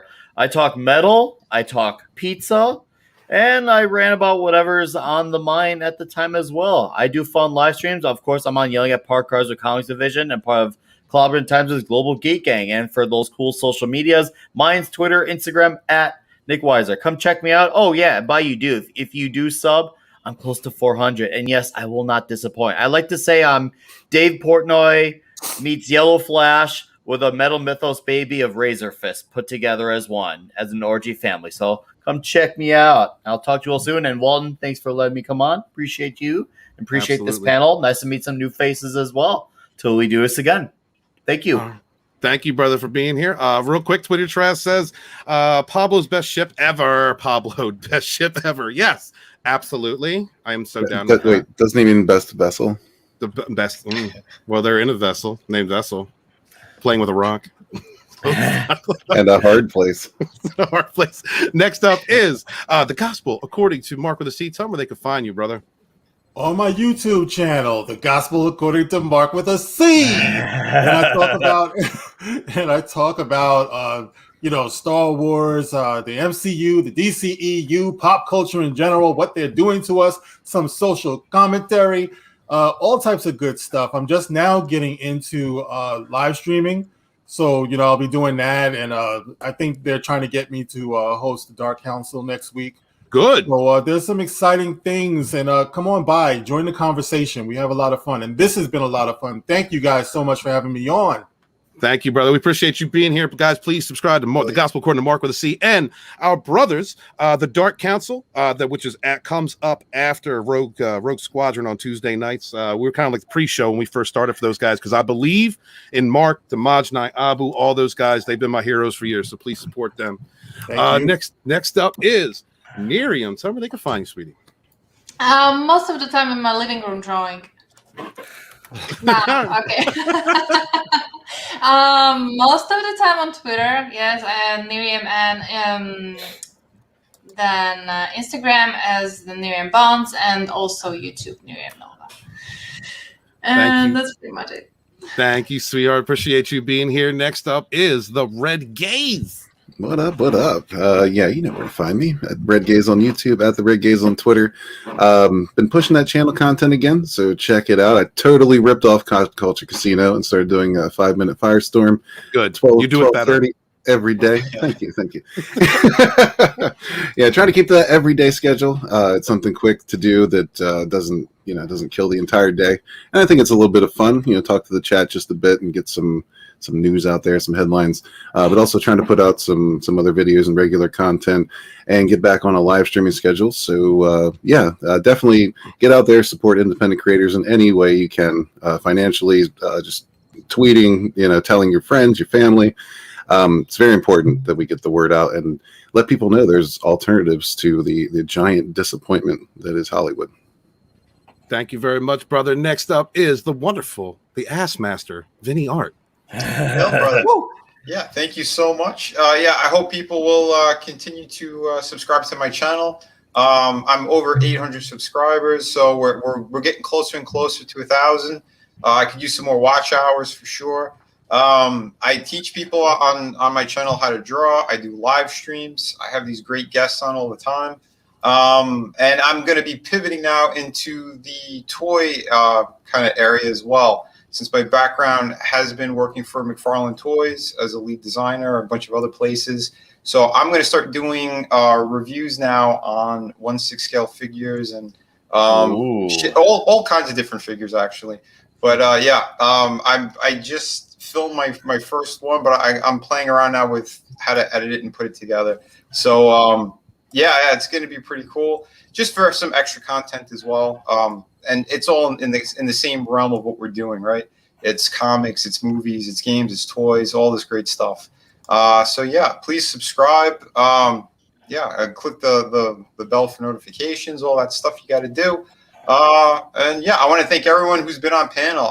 This stream was really a lot of fun. Great people here, great people in chat. This is what it's about. So, hail, brother. Hail, everyone. Woo! Woo! Thank you very much, Vinny. Let's get his watch hours up, get him to 1,000 subs. Let's get everybody monetized out there, man. If you've got a voice and you're using it, and you're trying to do good and trying to promote yourself and speak out for all of us, please let us know, and we will help. We will help as much as we can to shout you out. Next up is, last but not least, one of my favorite people. Quickly become one of my favorite people on YouTube, Macany90. Show us what you got, brother.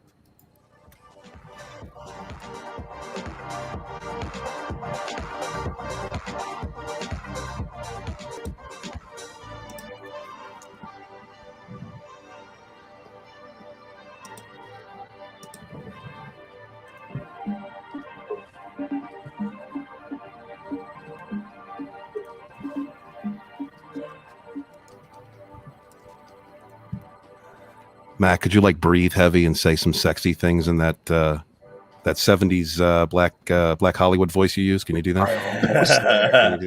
I'm almost there. He's like, blow my screen up, please. Blow my screen up, please. Oh, I'm gonna blow you. Oh, no, blow it up, man. God, you sick. All right. Every Tuesday and Thursday on my channel is a new series called Ink Beauties at 2 p.m. Any drawings, time lapses I make. And also on top of that, every Wednesday and Sunday is, of course, Makini Live Season 4. Haven't decided what to do tomorrow, but we'll figure something out. But since it's the summer, gotta get into that mood. But yes, I am Makini90, artist and illustrator. I do art videos twice, possibly 3 times a week. I do time lapse. I do draw streams twice a week. I'm putting out more content than I am ever right now. I'm more motivated. I'm more pushing. I don't have a book like these guys. I don't have a campaign as like these guys. My channel is my campain. My channel is my campaign. My title is artist and illustrator. That's what I am. Maybe someday I will actually have a campaign. But for now, my campaign is my YouTube channel, and I am charging hard. I made a promise to Mads. I made a promise to so many people. I am getting to that 1K by the end of this summer. Oh, you got this, and dude. I'm not you stopping. got this. By the way, this right here will be the next video, which will be on Thursday. And I see Time Prophet, and I think about that. I do think about that. It's a coloring book or something like that. But yeah, you should. If you did, you'd have a group of people around here that'd be trying to support you, man. But other than that, happy to be here. It's an absolute pleasure to be with the one and only Gospel Corner Market, to see somebody that I have been a huge fan of, somebody that I've looked up to, and somebody who shouted me out in probably one of the most heartfelt ways I could ever imagine. Oh, nice. I appreciate that. You guys are incredible. Guys, I'm at 530. What was it? 573. Get to that 1,000 and sub to these amazing people on panel. And you can find me on Sporking. You can find me on Sporking News Podcast, and you also find me tonight on Lola Meats channel. Lola Meats, who just hit 200 subs this weekend as well. So that's it. My name is Makini90. I'm not artist of Rogue Entertainment. I'm not artist of the Fandom Menace. I'm just the artist and illustrator. And I'll see y'all next time for another video or live stream. Much My love. man, Makini, man. Guys, let's get Makini up to let's get him monetized. Let's get everybody monetized that weekend, man. Sharing out links means a lot, whether it's an independent campaign or it's a YouTube channel. Thank you guys so much for being here tonight. Much appreciated. Please remember the links for all of the campaigns you saw tonight are in the description below. Please subscribe to our wonderful guests. Links are in the chat. Thank you very much.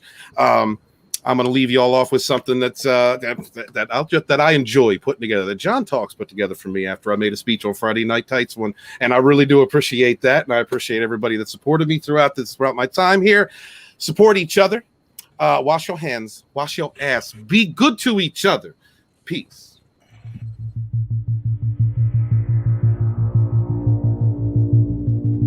Let's wind the clock back 2 years.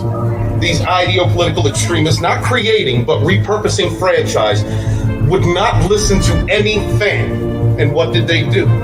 They served us, force-fed us incompetent Ghostbusters, Star Wars, Star Trek, and Doctor Who, not because these chameleons of false virtue were trying something edgy and new, but because their fringe ideals and preferred extremist Twitter blue checkmark versions of racism and sexism was held as a higher priority than honoring the legacy and lores that came before them. These socially destructive aberrations, these bigots of mass virtue, these self-important, insanely wealthy ideologues, the bullies of yesteryear, have not a single connection to the geek and nerd cultures for which they have been given the keys to drive what we have loved into the ground.